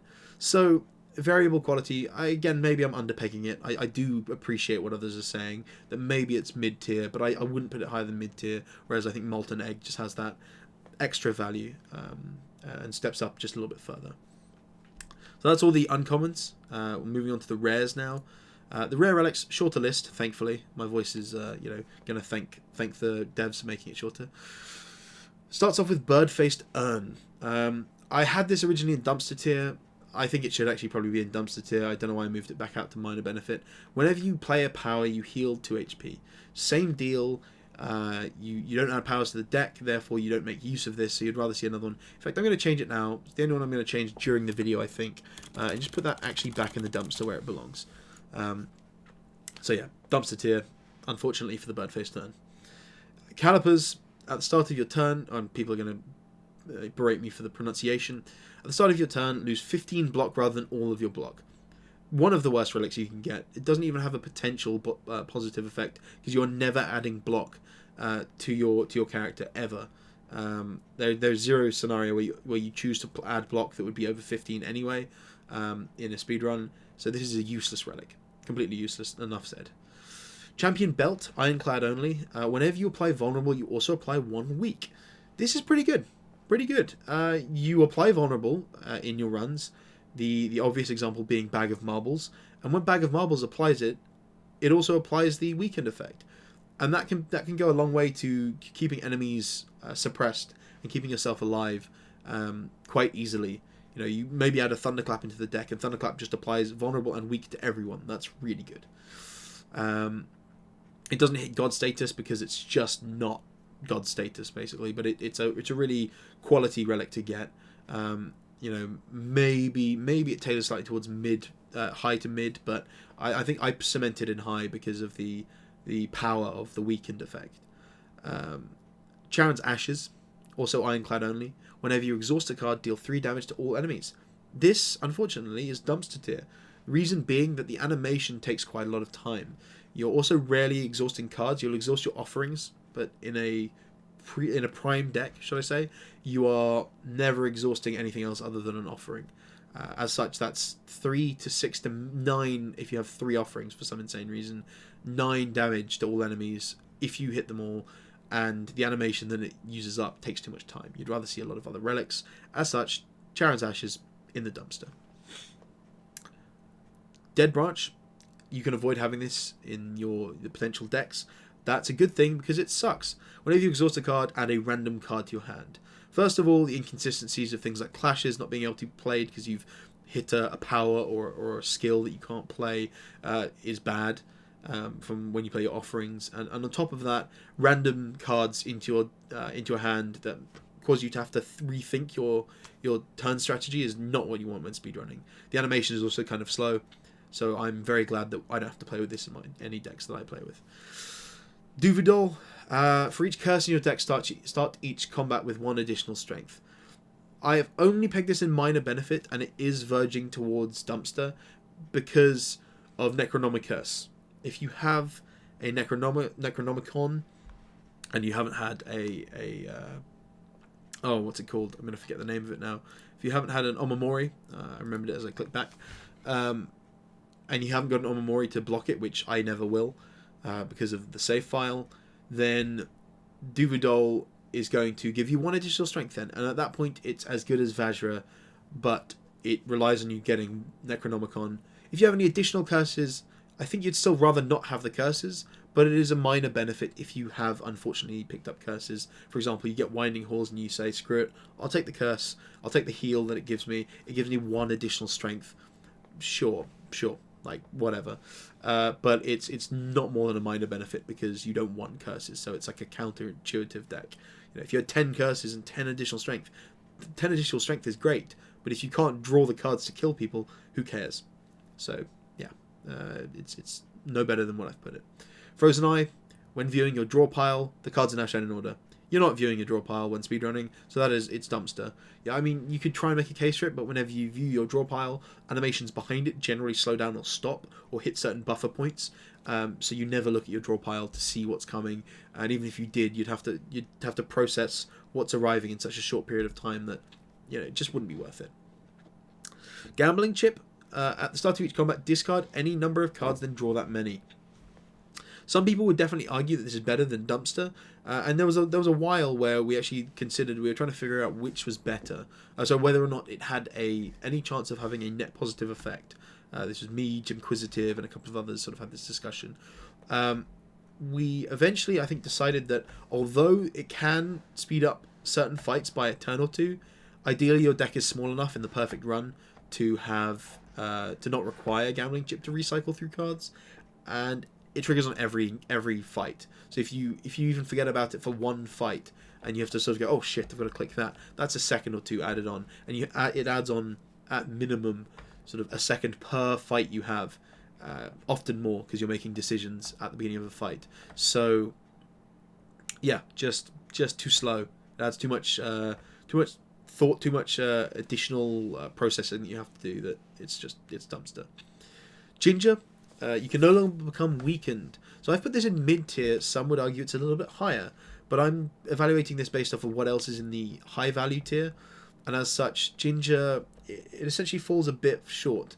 Stopping you from getting weakened is huge. It's really important. But to note, most weakened effects, not all of them, but a lot of weakened effects from this game are stacked quite heavily on floor 1 and some on floor 2 and 1 or 2 on floor 3. So the higher up the floors you go, the less useful it is.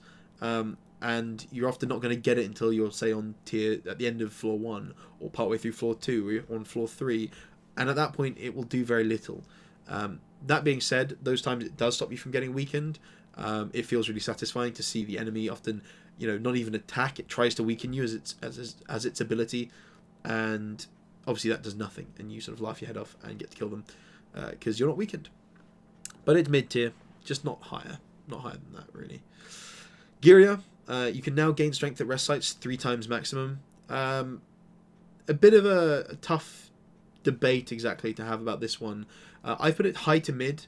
It obviously consumes up 3 fireplaces, so you have to get it early and use it when you don't have cards that you want to be upgrading. When it's fully stacked, it's a force to be reckoned with. 3 additional strength every fight, the whole time, is crazy. And if you get like a limit break, it automatically makes limit break useful even if you don't draw your flexes.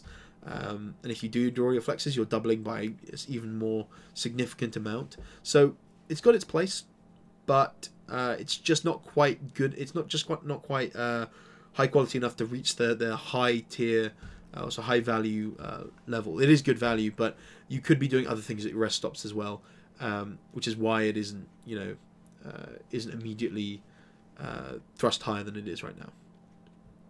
Ice Cream. So this is actually the first of 2 god tier, in fact the only god tier rare relic. Energy is now conserved between turns. Now, a lot of people would look at that and say, oh, that's not that great. Maybe, maybe they're analysing it from a rather binary perspective of saying, I want to spend all my energy every turn. No, but wait, I say.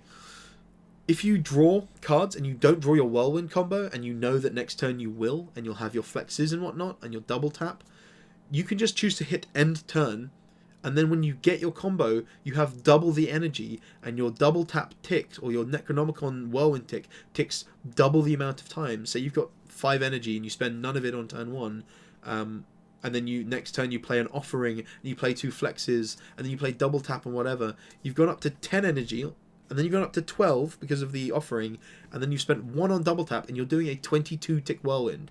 I guarantee you that if you've played any flexes or you have any strength gain, that'll kill any enemy. And that's really important. It's a very viable strategy to play nothing with Ice Cream, so you get your Whirlwind combo and it does even more work than it usually does. Besides that, sometimes when you are trying to do stuff on your turn, you'll float a mana, you'll float 2. Sorry, I say mana. You'll float an energy, you'll float 2 energy, and then next turn you're able to do what you couldn't have done otherwise. So it's really good. It's god tier. It's not quite as good as Juzu. It's not quite as good as some of the boss relics we're about to look at after the rare relics, but it's so impactful. It can be so impactful, and is definitely a potential for a world record beating sort of piece of kit. It fits in that deck perfectly. Okay, the Magic Flower. It's a Ironclad? Excuse me. Ironclad only. Healing is 50% more effective during combat. So what this means is pretty straightforward, but generally speaking, you're not going to be using healing effects. You won't take bites. You won't take that event unless it gets fixed. You'll often be re-rolling your starter relic, so you won't have that. And I mean, the other healing effects that I can think of are things like meat on the bone, or that there's like the bandages which you don't want to add to your deck. So it's very rare that you'll get healing during combat. There's the Bloody Idol, which could come into play, but I don't think that counts as in combat. So I don't know if it causes Magic Flower to proc and heal for more. So yeah, very minor benefit. It's not negative, but it has to have other cards to work with to be useful. So it's pretty minor. Mango, raise your max HP by 14. So I gave this because it's more. It's 2 strawberries basically, and 2 strawberries is better than 1. I bumped Mango up to mid tier because 14 health is not nothing. It increases the amount you heal every time you go to rest stop by a significant enough amount to matter, and just it means you can care less about your health. It's the same with pear and same with strawberry, but the benefit is just bigger, but like bound into a single relic. So I give it mid tier, but it's definitely a very bland mid tier card. Old Coin. Old Coin's pretty high value, 300 gold. Obviously, if you have Ectoplasm, it's useless and you'll feel terrible once you watch it just flash loads as the coins get eaten up by the ooze. But what this allows you to do, in the same way as Matryoshka sets you up to gain value later, this does the same thing, but you can spend that gold however you want. You can use it to remove cards. You can use it to add cards to your deck that you want. You can use it to pick specific relics that you're offered. And that's important. You don't rely on RNG besides the RNG of what the shop offers you.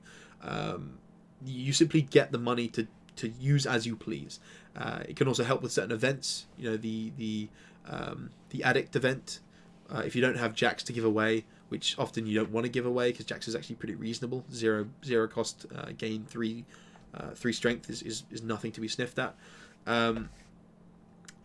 It allows you to pick things, spend money. If you get any cleric events, you can spend the money more freely without needing to worry that you won't be able to afford the whirlwind that's going to show up in shop or something. So, you know, old coin, pretty high value. But sometimes if you get it at the end of a run, obviously it's useless when you don't have a shop ahead of you and you don't get any events that require money. Yeah, so obviously matters when you get it. The earlier you get it, pretty much the better, because you can just buy something that will influence the rest of the run in a positive light. But yeah, high value, not quite god tier, but it can often get you, afford you a god tier relic, and when it does that, you'll be really happy you got old coin. Peace Pipe. Now, Peace Pipe, you can now remove cards from your deck at rest sites. This is just low of god tier. It's the same kind of level as Paper Frog. It is a run-defining card, to be fair, but it adds additional choice when sometimes you'll want to upgrade cards and you feel the need to remove things instead. Being able to refine a deck down using Peace Pipe can be absolutely nuts, but you'll often get, the best possible run, I believe, will have loads of events that allow you to remove cards, as the current world record does. He got something like 4 in a row on the first floor and got another 2 or 3 throughout the run, at least, and then obviously was able to remove further cards at shops, which meant that the Peace Pipe wouldn't have been useful, or wouldn't have been that useful. It would have maybe made the deck even better, but, you know, who's to say? It's just shy of god tier for that reason, because it can be replicated elsewhere. It just costs gold, or you have to get lucky with events. Whereas, you know, the other god tier relics can't be replicated. Still, very, very happy if you get Peace Pipe early on. And you know, it's a good relic. It is a really good relic. The rest of the rare relics are all mid-tier, and I'll explain that out quickly why. They are different. It just happens that they're all sort of right along the middle. It looks like I just got bored and went, oh, I'll make these all middle of the pack, but they all fall into that area. Red Skull, Ironclad specific. While your HP is at or below 50%, you have 3 additional strength. For the same reason that, you know, Meat on the Bone isn't as good. This is better than Meat on the Bone because it's modifying strength, but you have to be at 50% health or lower. And whilst that will trigger occasionally, and it will matter, and it will speed up runs, which is why it's mid-tier and could be potentially higher, it's a conditional effect. Sometimes, whenever you're healthy, which you generally want to be, you're safer having 80 HP or more than you are having 40 or less, assuming you haven't had any health modifiers. And you don't want to rely on something that's going to cause you to sort of have to be low health. It's just dangerous, and whilst you have to take risks in runs, and this will occasionally be really good, it's not consistent. You know, simple as. Shovel is currently avoided in the save patch. I think it's actually a pretty reasonable relic. I would maybe rate it even higher than mid-tier. But a shovel allows you to dig for loot at rest sites. So it's another thing you can do at rest sites. It obviously fishes you up a random relic, which I believe comes from the pool of common, uncommon, and rare. You can't hit the other relics. But as far as I'm aware, you know, the average relic, assuming there's a completely even drop rate, which I don't know if there is, maybe rare relics are rarer. It could fish you out a really good relic, but you're relying on RNG, and you'd often want the consistency of just upgrading cards. If you don't have any cards to upgrade, and you don't have a Peace Pipe to remove bad cards, then Shovel will be really good, and if it rolls high for you, it's great, but you have to roll with it. And similarly to Matryoshka, when you first get it, it does nothing when you first have it. It's simply a spade that does 0 things. So, you know, it gains value over time if you get it really early, and you can just keep pulling relics. You can have a whole load of fun with it, but it's mid-tier, and I don't get to play with it, which makes me a little bit sad. Sundial, every 3 times you shuffle your deck, gain 2 energy. Mid-tier, same idea as Happy Flower versus what's it called? Versus Lantern, except Happy Flower can actually trigger. If the start turn of a fight is the 3rd turn for Happy Flower's trigger, you can get Happy Flower to trigger on turn 1, it's just not consistent. Sundial, however, can never trigger on turn 1, because it only happens when you shuffle your deck, which will always happen partway through an encounter. And if your deck is shuffled and then a turn begins, you will burn that energy at the end of that encounter, or at that point. And you won't get to play with it on the next turn. So it's slightly worse than Happy Flower, I'd say. But there will be times in longer fights where you have a small deck, and a very narrow deck list, and this triggers in a fight, and it causes your Whirlwind to do insane damage, and you avoid, say, like the ooze splitting, and that'll save you 15-20 seconds, and that's amazing. But you can't rely on it. It's inconsistent, so it's mid tier. It's you don't complain when you get it, but you probably don't buy it in shop either. Thread Needle at the start of each combat, gain 5 plated armor. This is a worse version of Orichalcum, because it will more quickly degrade, and Orichalcum doesn't degrade.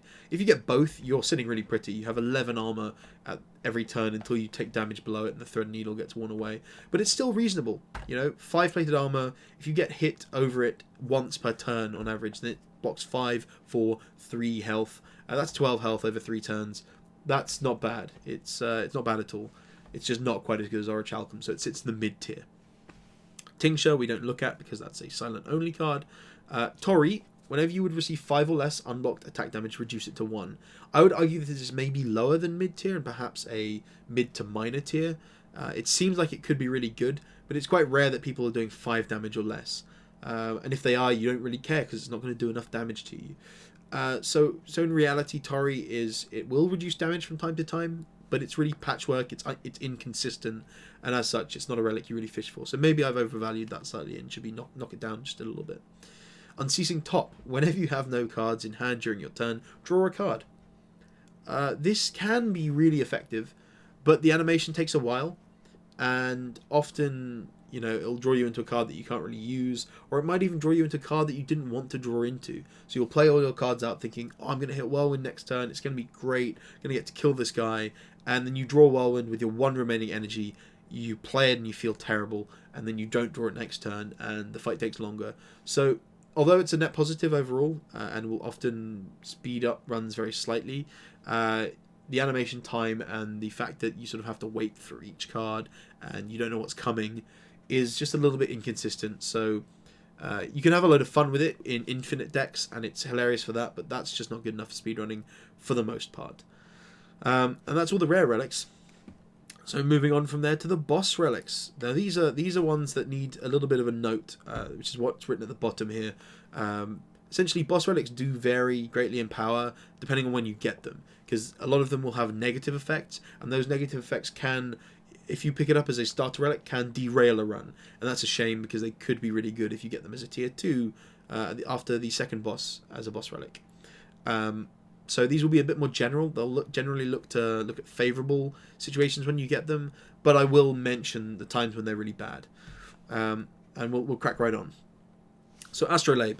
Upon pickup, choose and transform 3 cards, then upgrade them. So this is not bad. This is not bad. You probably don't want to start with it, although you can luck out and hit Whirlwind. I've done that maybe once or twice, and I managed to die both times on the first floor, so go me. But what it essentially does is you pick, when you start off, you usually pick 3 defends or 2 defends and a strike, and you transform them and upgrade them, and whatever it upgrades to is rarely going, it will sometimes be, but it will rarely be worse than a defend. So it's a net positive gain.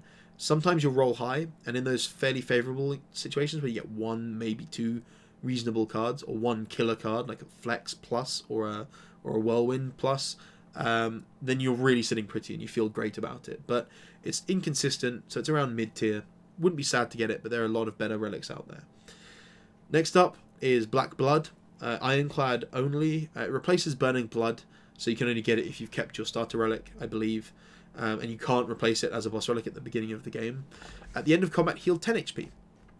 In the same way that Burning Blood is a mid-tier thing, because you get it at the very beginning and gets you through some potentially tumultuous fights early on, Black Blood is a minor benefit. The heal is only increased by 4, and in reality, if you've got a good enough deck, you won't die, so the heal is pretty much useless. But it's not useless, it's still a positive. It just keeps you able to play even more aggressive than usual, which is what you're trying to do 90% of the time anyway. It helps with the damage you take from your own offerings, perhaps. You could look at it like that. But it's no more than a minor benefit, and I would rarely take this unless everything else was garbage. Black Star. Elites now drop 2 relics when defeated. This is dumpster because you don't want to fight elites, and it's relying on RNG. It's relying on the Matryoshka effect, which, unlike Matryoshka, which is guaranteed when you hit the chest of the floor that you get it, unless you get it beyond the third. Like, there's always at least one chest guaranteed on each floor, and you often hit 2. But with Black Star, you have to fight an elite to get it, which you're trying to avoid most of the time. You will sometimes have to, and then at that time, sure, you get an additional relic, but you'd rather have some of these relics you're about to see below. The Calling Bell, and whilst I mention the Calling Bell, I will also talk about Pandora's Box. So Calling Bell and Pandora's Box is not in the save that we have. It's you unlock it when you play the Silent and get her up to, I think, top level.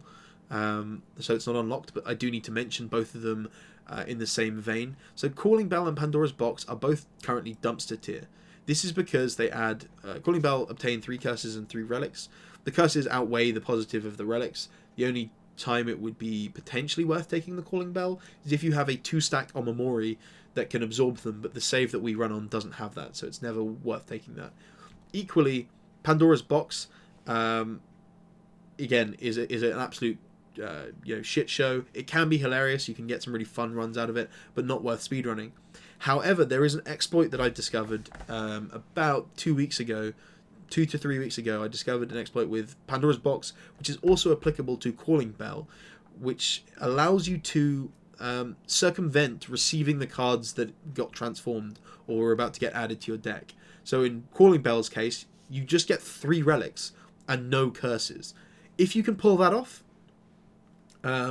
that's insane, potentially. If you get some really A-star relics and you avoid the 3 curses, you can break the game, and that's really, really something to write home about.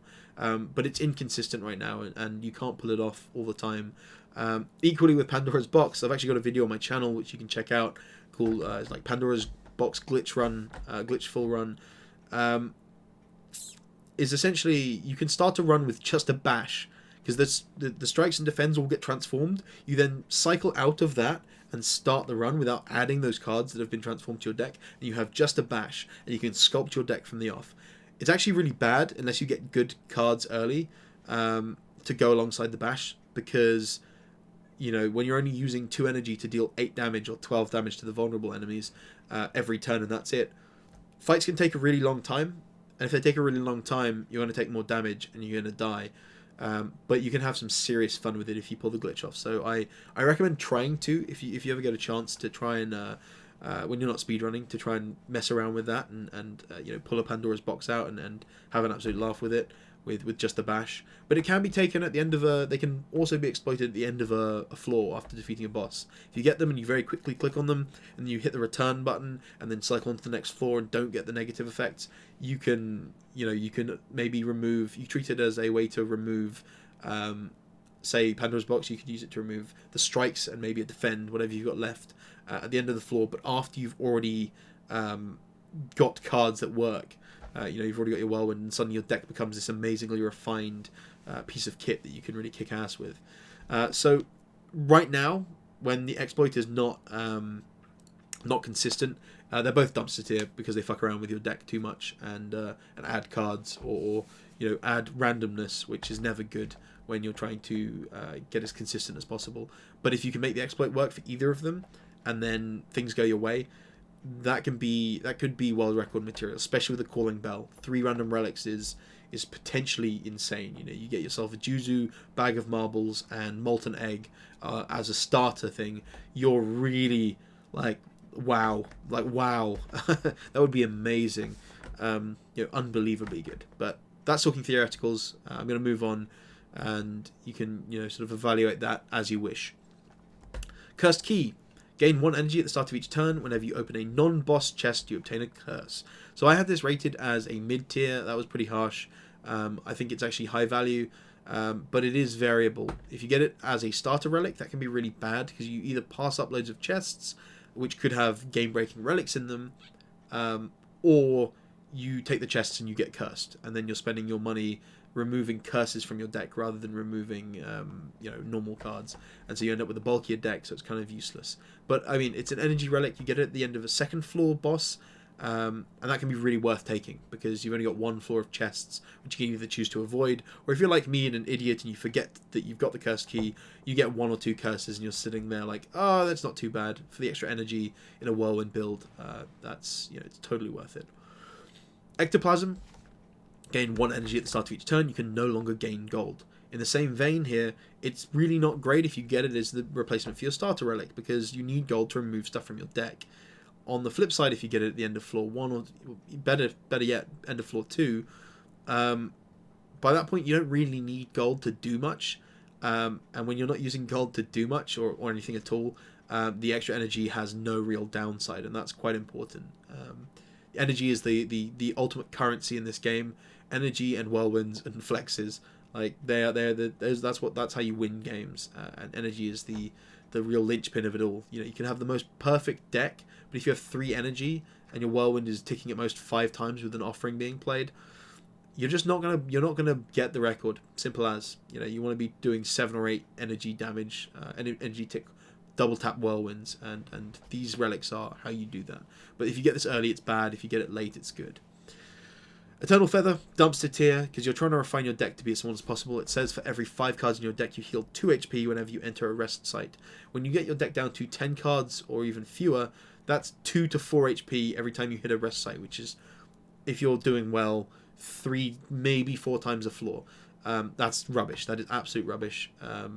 And it's in addition, some of these I've given dumpster tier because you're getting them instead of an energy relic, so they're even worse. They're not just a random thing you've got them and you haven't got an energy relic in their space, so really bad.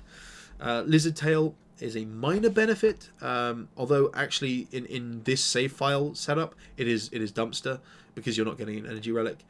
When you die, heal to 50% of your max HP instead, works once. The reason I had this as minor benefit was purely because of the Awakened one. The Awakened one, when I first did this review, and I haven't updated that one up, like a couple of these things,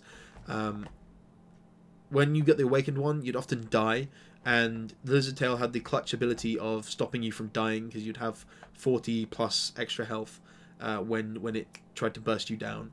And that's pretty important in a lot of ways, that you could survive the Awakened one and that run wouldn't be over, because it is bullshit. It is by far the worst boss to face in any speedrun, because it will often kill you even if you have the perfect setup.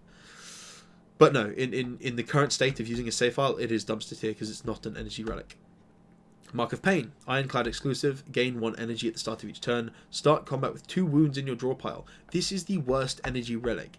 That being said, it's an energy relic, so I've rated it high to mid.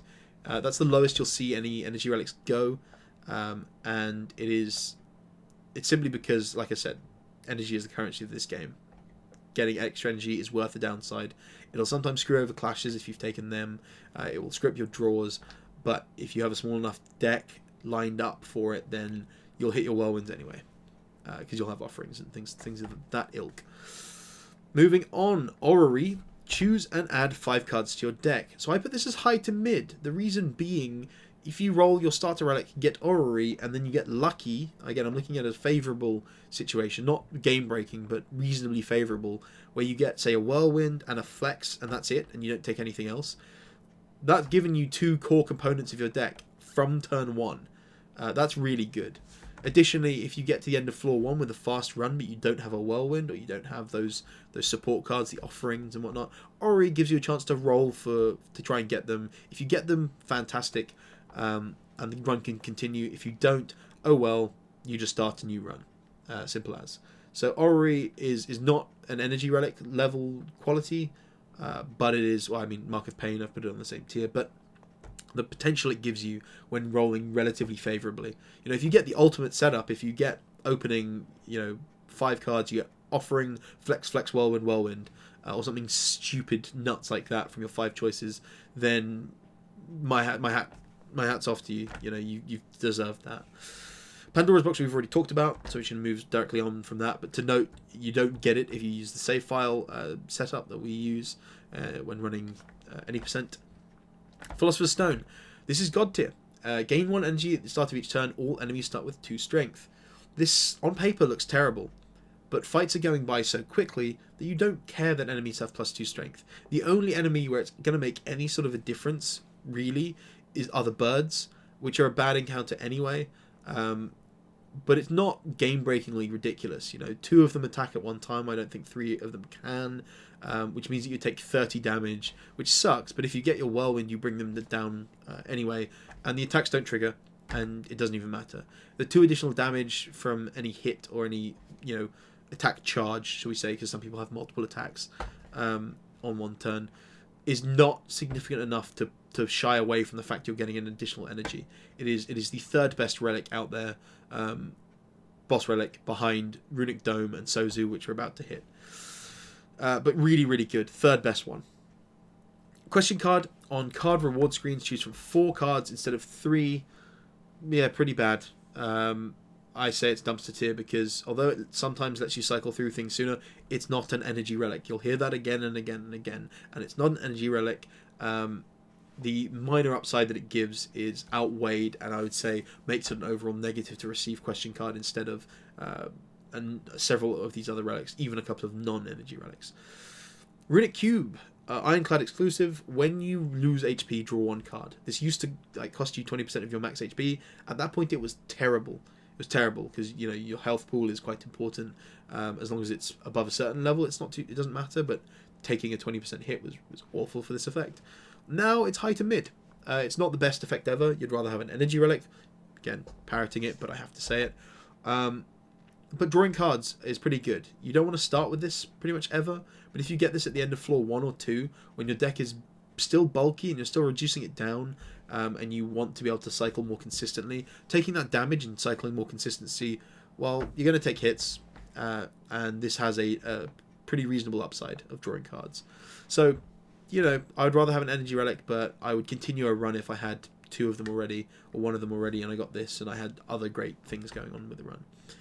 Runic Dome. Gain 1 energy at the start of each turn. You can no longer see enemy intents. So this just means that above enemies, the icon that comes up that usually says they're going to attack or use a debilitating effect, or that they're going to defend or whatever, that doesn't come up. When you know the game inside and out like I do and like other speedrunners do and like you will if you try and speedrun, Runic Dome is the best relic besides Juzu Bracelets, I would say. It is absolutely fantastic. It has no actual gameplay downside, which is why it's the best, because you know what enemies are going to do. You learn that. But to a new player, this can completely ruin you because you don't know what's coming. You don't know which enemies to focus. And, but for a speedrunner, it's amazing. Absolutely amazing. Don't need to say more than that. Runic Pyramid, the 3rd of the runics. At the end of your turn, you no longer discard your hand, but you draw 1 less card each turn. Now, unfortunately, if this just said the first bit, that you no longer discard your hand, it would be really good, I think, or it'd be reasonably good. Not as good as energy, but it would be maybe on par with Runic Cube. Unfortunately, you draw fewer cards, which means you hit your combos less often. That's terrible. That it's just a shame that it does that, really, because otherwise it would be viable to continue runs that you get Runic Pyramid. But it makes sense for balance purposes.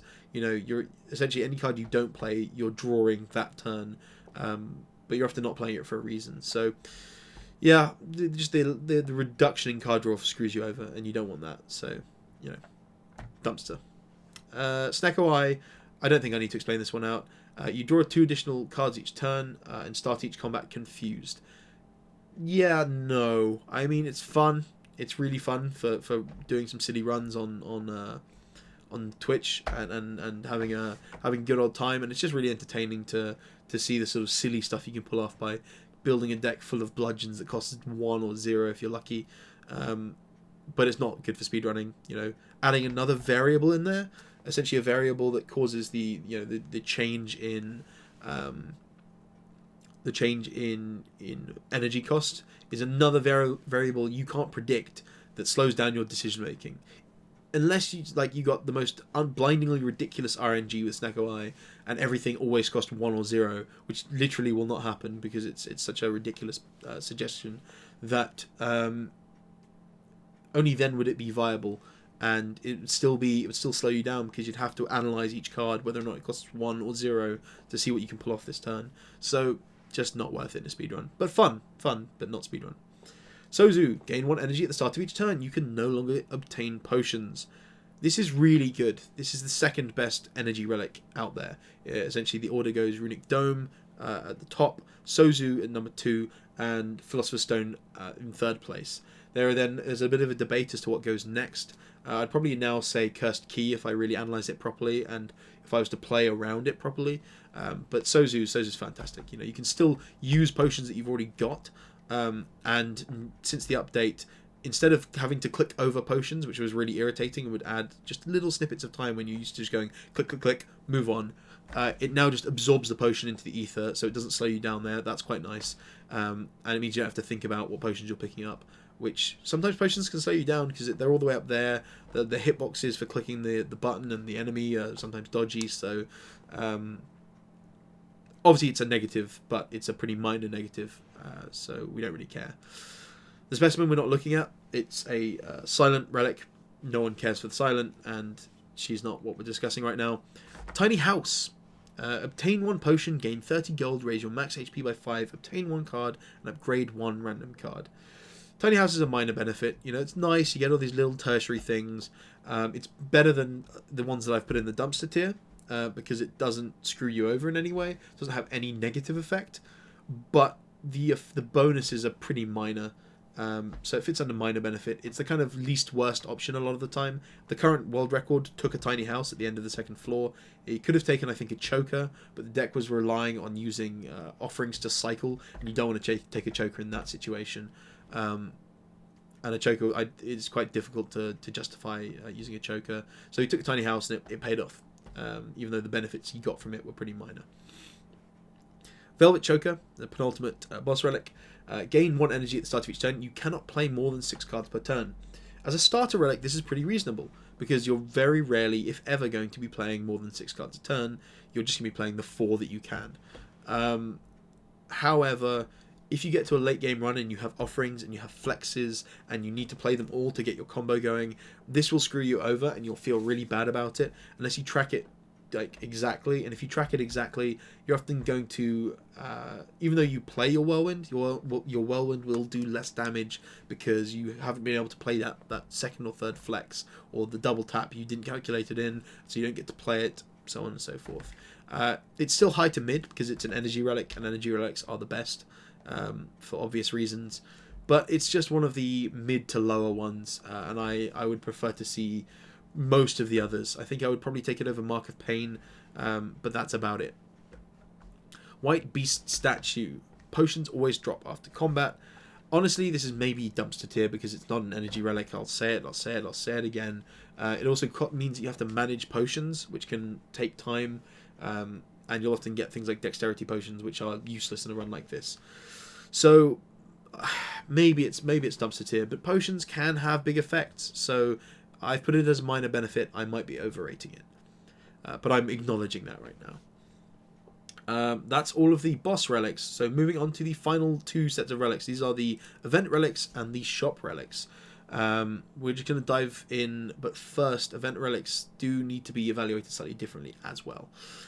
Specifically, the rating aims to factor in the time it takes to acquire the actual relics. So, for example, one of the ones that you can see is Odd Mushroom. Odd Mushroom can only be gotten by fighting 3 the sort of dead mushroom rat things on the 1st floor, and that can take longer, so that's factored into its rating because the effect it gives is actually pretty reasonable, but it takes time to get, so it's not quite higher than I've put it.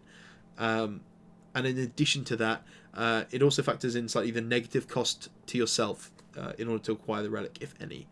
So starting off, going back up a little bit, Bloody Idol. Whenever you gain gold, you heal 5 HP. However, I need to look at Gold and Idol first. They're 2 separate events here.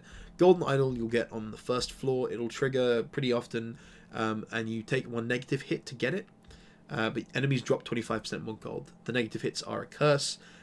Usually, I think it's a quarter of your max health. Sorry, quarter of your current health in damage, or I think it's 8% of your max health. I usually go for the 20 damage up front because I can usually survive through the floor. And 25% gold, 25% more gold will get you additional things as you do the run. We'll be able to pick up additional relics, remove more cards, add more cards if you need to. So Golden Idol's pretty damn good. It's pretty high value. In addition, now going back to Bloody Idol, you replace Golden Idol with Bloody Idol when the event comes up that triggers it. And Bloody Idol's thing says, whenever you gain gold, you heal 5 HP. So the healing is whatever. Usually at the end of combat, you heal 5 HP. So in that way, it's pretty average in comparison to Burning Blood. There are occasional other times you gain gold. It's rare, but events will occasionally give you gold. So Burning Blood can be quite useful in that regard. However, the reason I've rated it as high value is because the event that triggers when you can exchange Golden Idol for Bloody Idol, the other options are gain a curse or gain 5 max HP but you take 20 damage. I would rather just exchange a relic. Please and thank you. You know, the values of the relics are roughly equal. I'd say Golden Idol is a bit better, but by the time the event comes up, you're usually halfway through the second floor, maybe a little bit further, maybe not quite as far. So you've already gained some benefit from the Golden Idol, and gold becomes increasingly less useful as a run goes on. So exchanging for a Bloody Idol can be good, but you also don't get those negative effects, and that's really important to note. Which is why I've given it high value. Otherwise, it would probably be mid-tier, maybe even minor, but the fact that it boosts an event to get it, and I think even the animation to trade it out is faster, that's really nice. Enchiridion, or Enchiridion, I don't know how you pronounce it. I'm going to say Enchiridion. That's what I'm going to call it. At the start of each combat, add a random power card to your hand. It costs 0 until the end of turn. So essentially, this is just a minor benefit, but it's better than a minor benefit because the cost isn't too great. You take a total of 16 damage to get a random book. And you know, the random power can be really beneficial. Occasionally you'll get demon form against a boss which would have taken 5 turns or 6 turns, but the additional strength you've gained each turn makes the fight trivial because your whirlwind shreds them, or your heavy blade, you know, absolutely tanks the collector or Decker and Donu, and they crumble under the might of the RNG of the power. Sometimes the power will be completely useless. It will be barricade, or I think it's called barricade. And you know, barricade, when you're gaining 0 block, is useless. So sometimes they'll suck, but you just play them out and then you don't need to think about them. So it's a net positive. I put it as mid-tier because you just play whatever you get and accept it. But at the same time, you didn't get Necronomicon, so it's hard to say if it should be mid-tier or dumpster because you didn't get Necro. So Necronomicon. A first attack played each turn that costs 2 or more is played twice. When you take this relic, become cursed. So you become cursed with a Necronomicurse. It can't be removed in any way at shops or anything like that. Even if you get the event that sort of you drink at a fountain, it removes all curses from your deck. It will come back. The only way to stop it from coming is by using Omamori, and Omamori is not in the speedrun save. You can't get it. So you'll always have that curse if you get Necronomicon, but boy is it worth it. Necronomicon triggers Whirlwind twice, but you also don't have to spend the 1 energy that the double tap would cause you to spend. So it does 2 additional ticks than a standard double tap. Or if you combine it with double tap, whatever you play triggers 3 times. That is obscene. If you've got a 4-tick Whirlwind, it's suddenly ticking 12 times with the use of a double tap and Necronomicon, rather than the 8 times if you didn't have the Necronomicon. Yeah, that's crazy. That's unreal, and it triggers on all attacks. So sometimes if you just get a bash or a heavy blade, you just play it when you don't have the whirlwind, and it triggers twice, and it does twice damage on your biggest hitter usually, which is, you know, unbelievable, and definitely worth having. One of the best relics in the entire game, alongside the energy relics and Juzu and Bag of Marbles. But it's just so consistent, and it's so integral to a nuts whirlwind run. Saying that, I don't think the Wild Record had it, or if it did, it didn't have double tap, but I don't even think it had Necronomicon. Niel's Lament. Enemies in your first 3 combats will have 1 HP. You can only get this, because it's an event relic, at the very beginning of the game. It is God tier as well. There is the possibility, it is incredibly slim. I've never experienced it. I've managed to get to the final encounter before the boss and have it trigger. So I've basically walked my way up to the boss. It is possible, as I'm saying, to walk up to the boss and have a boss with 1 HP. if you can pull that off with Nia's Lament, you've got yourself, and you get a good deck as well, obviously. You've got a world record on your hands, because you could do the first floor in under a minute. After, well, you'd hit the boss in under a minute. You might take a little bit over to actually move on to the second floor, but it is possible in a perfect run, because obviously a run where you carry a charge of Nia's Lament to a final boss actually means that you've had no combat encounters, or you've had the first one and then one more between there and the boss. All the other ones have been fireplaces or random events which can take 2 seconds. So Nia's Lament is the best thing, I would say, to take at the beginning of the game. I think if you roll Juzu's Juzu Bracelet when you get a random common, it's better than Niao's, but you can't get them offered at the same time. So Niao's is the reign supreme as the consistent potential run maker. Nilri's Codex. At the end of each turn, you can choose one of 3 random cards to shuffle into your draw pile. So this is the third of the 3 books you can get from the book event. The first being Ancient, the second being Necronomicon, and the final one being Nilri's Codex. Nilri's Codex is the worst possible relic you can get, because it causes the end of every turn to take an additional 1 to 2 seconds, or if you're really fast, half to 1 second, as the thing comes up and you immediately go, oh, click skip. It's so painful when you have a good run and you have to go for the book, because if you get Necro, it's the world record, and if you get Nilri's, well, better luck next time. It sucks, but that's the nature of speedrunning. You do have to roll the dice on that event every time, unless you literally don't have the health. But Nilri's is the single worst relic in the entire game for speedrunning. Simple as. It's a shame, but it happens, and it is what it is. Noloth's Gift triples the chance of receiving rare cards as monster rewards. So the actual benefit is okay.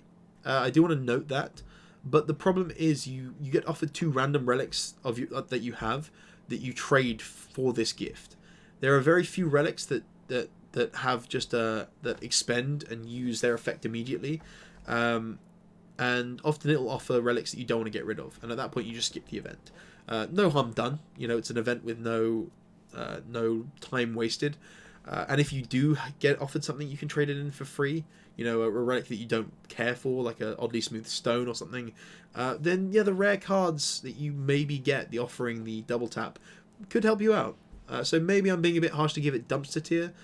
In the right scenario, when it rolls well, it's like maybe a mid tier, because it gets rid of Calling Bell, or a relic that's doing 0 things, and it gives you a relic that's doing something. So maybe I'm being harsh on it, but as far as I'm concerned, you have to spend additional time going, okay, wait, what does that relic do? What does that relic do? Do I want to trade them out? It adds additional thinking. The event itself is otherwise pretty quick if you just skip it. So in that sense, I skip it, and the relic itself is dumpster, but the event is fine. On Mushroom, I kind of went over this, but I didn't explain why I've given it the exact rating I've given it. When vulnerable, you only take 25% more damage rather than 50%. This is reasonable, pretty good. You get vulnerable applied by bosses quite frequently. You get vulnerable applied by certain enemies. And to reduce that damage that they're adding by 25% is nice. The event takes a bit of time, but you're often taking the mushrooms and fighting them in lieu of getting a curse and healing. And if you have a whirlwind set up and you get lucky and you draw Flex Whirlwind on turn 1, the fight takes 1 turn and you kill them all and you get a relic for your troubles, as well as whatever other benefits for the run. So I've given it mid tier. Again, it's nice to be able to reduce the damage you take. It's pretty obvious, how much it's reducing it by, or when it's reducing damage, should I say, not by how much. But it's pretty obvious, when in a run it's effective. It's when you're vulnerable. So I put it mid tier. I don't think it deserves to be higher, because the event can be a bit slow if you can't kill them immediately, and the alternative of the event's not great. Just adding a curse to your deck. I think it's actually the innate curse, it's the spores, or the fungal curse, which basically when you remove it, removes max health from you, which is not nice, but sometimes you'll take it and take the 20 health and sort of just say please and thank you and leave, and save yourself the time of fighting for that relic. So looking at the event as well as the relic, it's mid tier. Red Mask. At the start of each combat, apply 1 week to all enemies. At the moment, there's only one way to acquire this.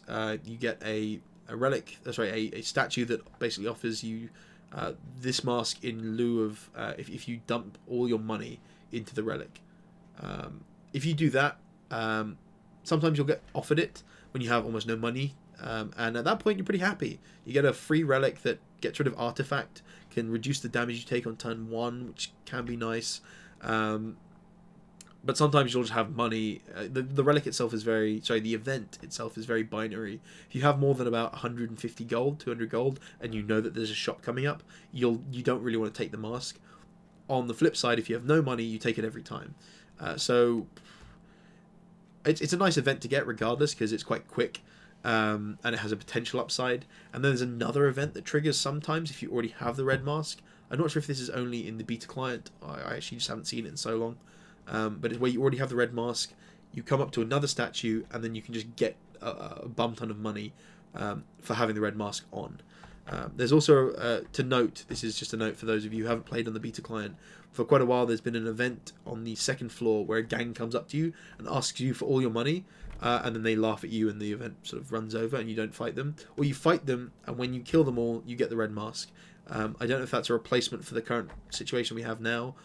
It's kind of fun. I don't want to see it in speedrunning, but it will inevitably appear, as long as they don't scrap it. And yeah, I mean, it's an okay relic. Weaken's fine. It's just nothing to write home about. It's mid-tier. Spirit Poop, put as high to mid. You might find that ridiculous. It does nothing. Its text simply says it's unpleasant. So you get this for giving the spirits, the fire spirits that remove a card from your hand, from your deck, excuse me, and give you a benefit based off of the effect. You get this when you feed them a curse.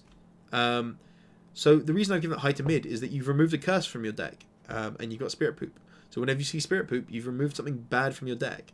I'm having a bit of fun with it, obviously, but the event itself is a good event. You know, removing a card from your deck, and I'm sort of relating to the event as much as I am the poop itself. So when you see the Spirit Poop, you're pretty happy because you removed a curse. But even when you're, just get that event and remove a normal card, you're pretty happy too. And as a note, if you have a bad, rare, uncommon or rare card, uncommon will heal you to full. Rare card will heal you when you feed it to them. Will heal you to full and give you additional max HP. So something to maybe consider if you get a really bad blue or gold card. So uncommon or rare. But otherwise, you just feed them a strike or a defend, and you feel pretty good about it. And finally, we move on to the shop relics. There are only 6 of these, so they'll be very quick. And we'll jump right into it with the Cauldron. When obtained, brews 5 random potions. Don't waste your money on this. It's dumpster. It eats up a shop slot that you want with a better relic, basically, that you don't get because Cauldron's appeared, so you feel pretty shitty when you see it. And 5 random potions is garbage. No thank you. These waffle. This raises your max HP by 7 and heals all of your HP. So I've given it high value, and that's in a good scenario. In a scenario where you desperately need the health, just like the healing, this is really, really good. It's a strawberry, but it also heals you to full. The strawberry effect, who cares? It's the healing to full that matters. And if it triggers when you're close to death and you can suddenly play the rest of your run really aggressively, fantastic. If it doesn't, again, that's why the asterisk is there. You just don't buy it. It's not good.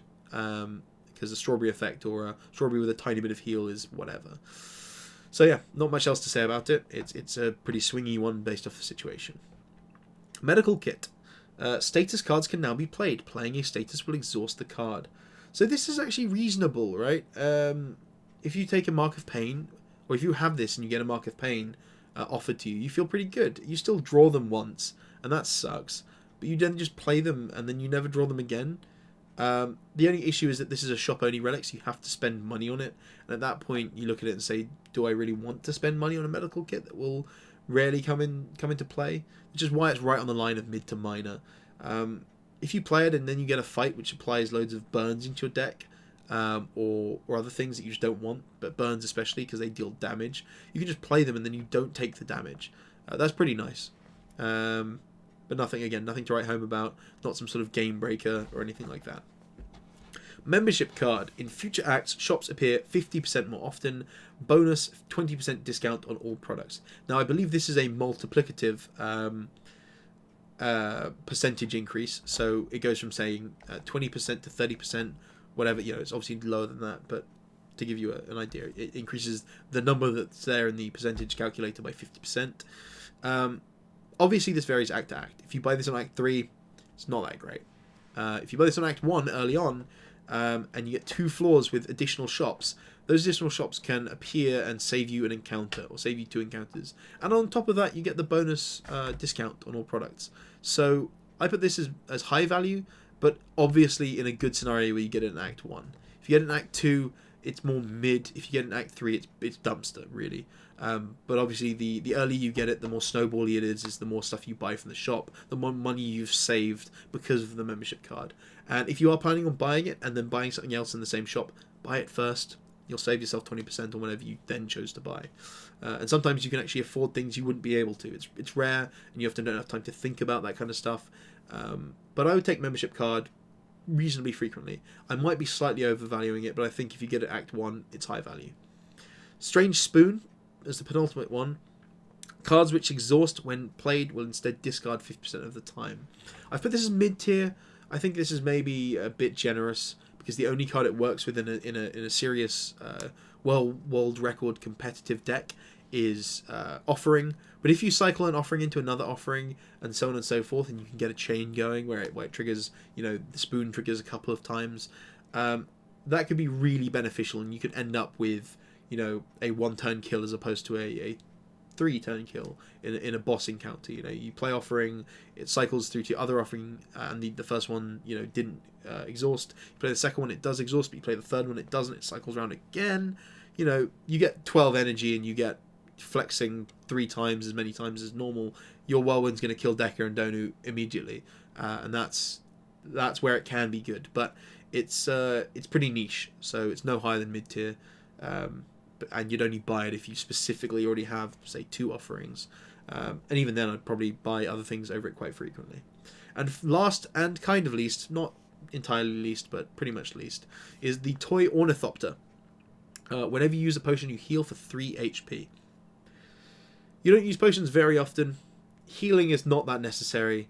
I put it as minor dumpster because it's right on the verge, because the healing is so infrequent that it's almost a net neutral effect, but you will very occasionally heal. It probably won't ever matter, but the one downside of it is that it will take up spaces in shops occasionally, because it is a shop only relic, so it will come up from time to time, and you'll always have that sort of nagging thought in the back of your head saying, what if that was something else? What if that had been Juzu and it could have afforded Juzu? So you're never going to buy it, which probably actually puts it in dumpster tier. I'm being a bit generous because it has a positive effect. But yeah, I mean, that's Toy Ornithopter, and that is all of the relics.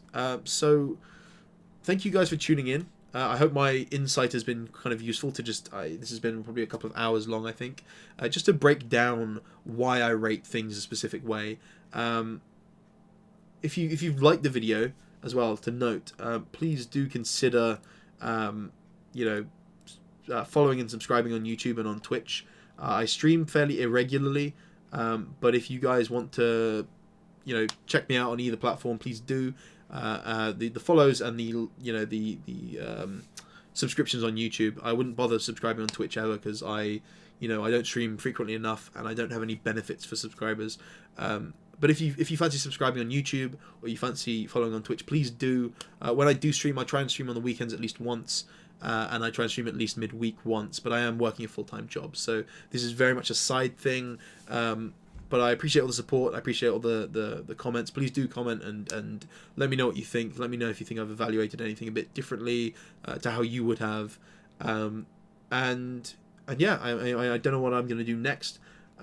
Possibly do a card review for the Ironclad for speedrunning purposes, obviously, because that is my niche. That is what I'm really good at. But I haven't decided on that yet. So until next time, guys, peace out.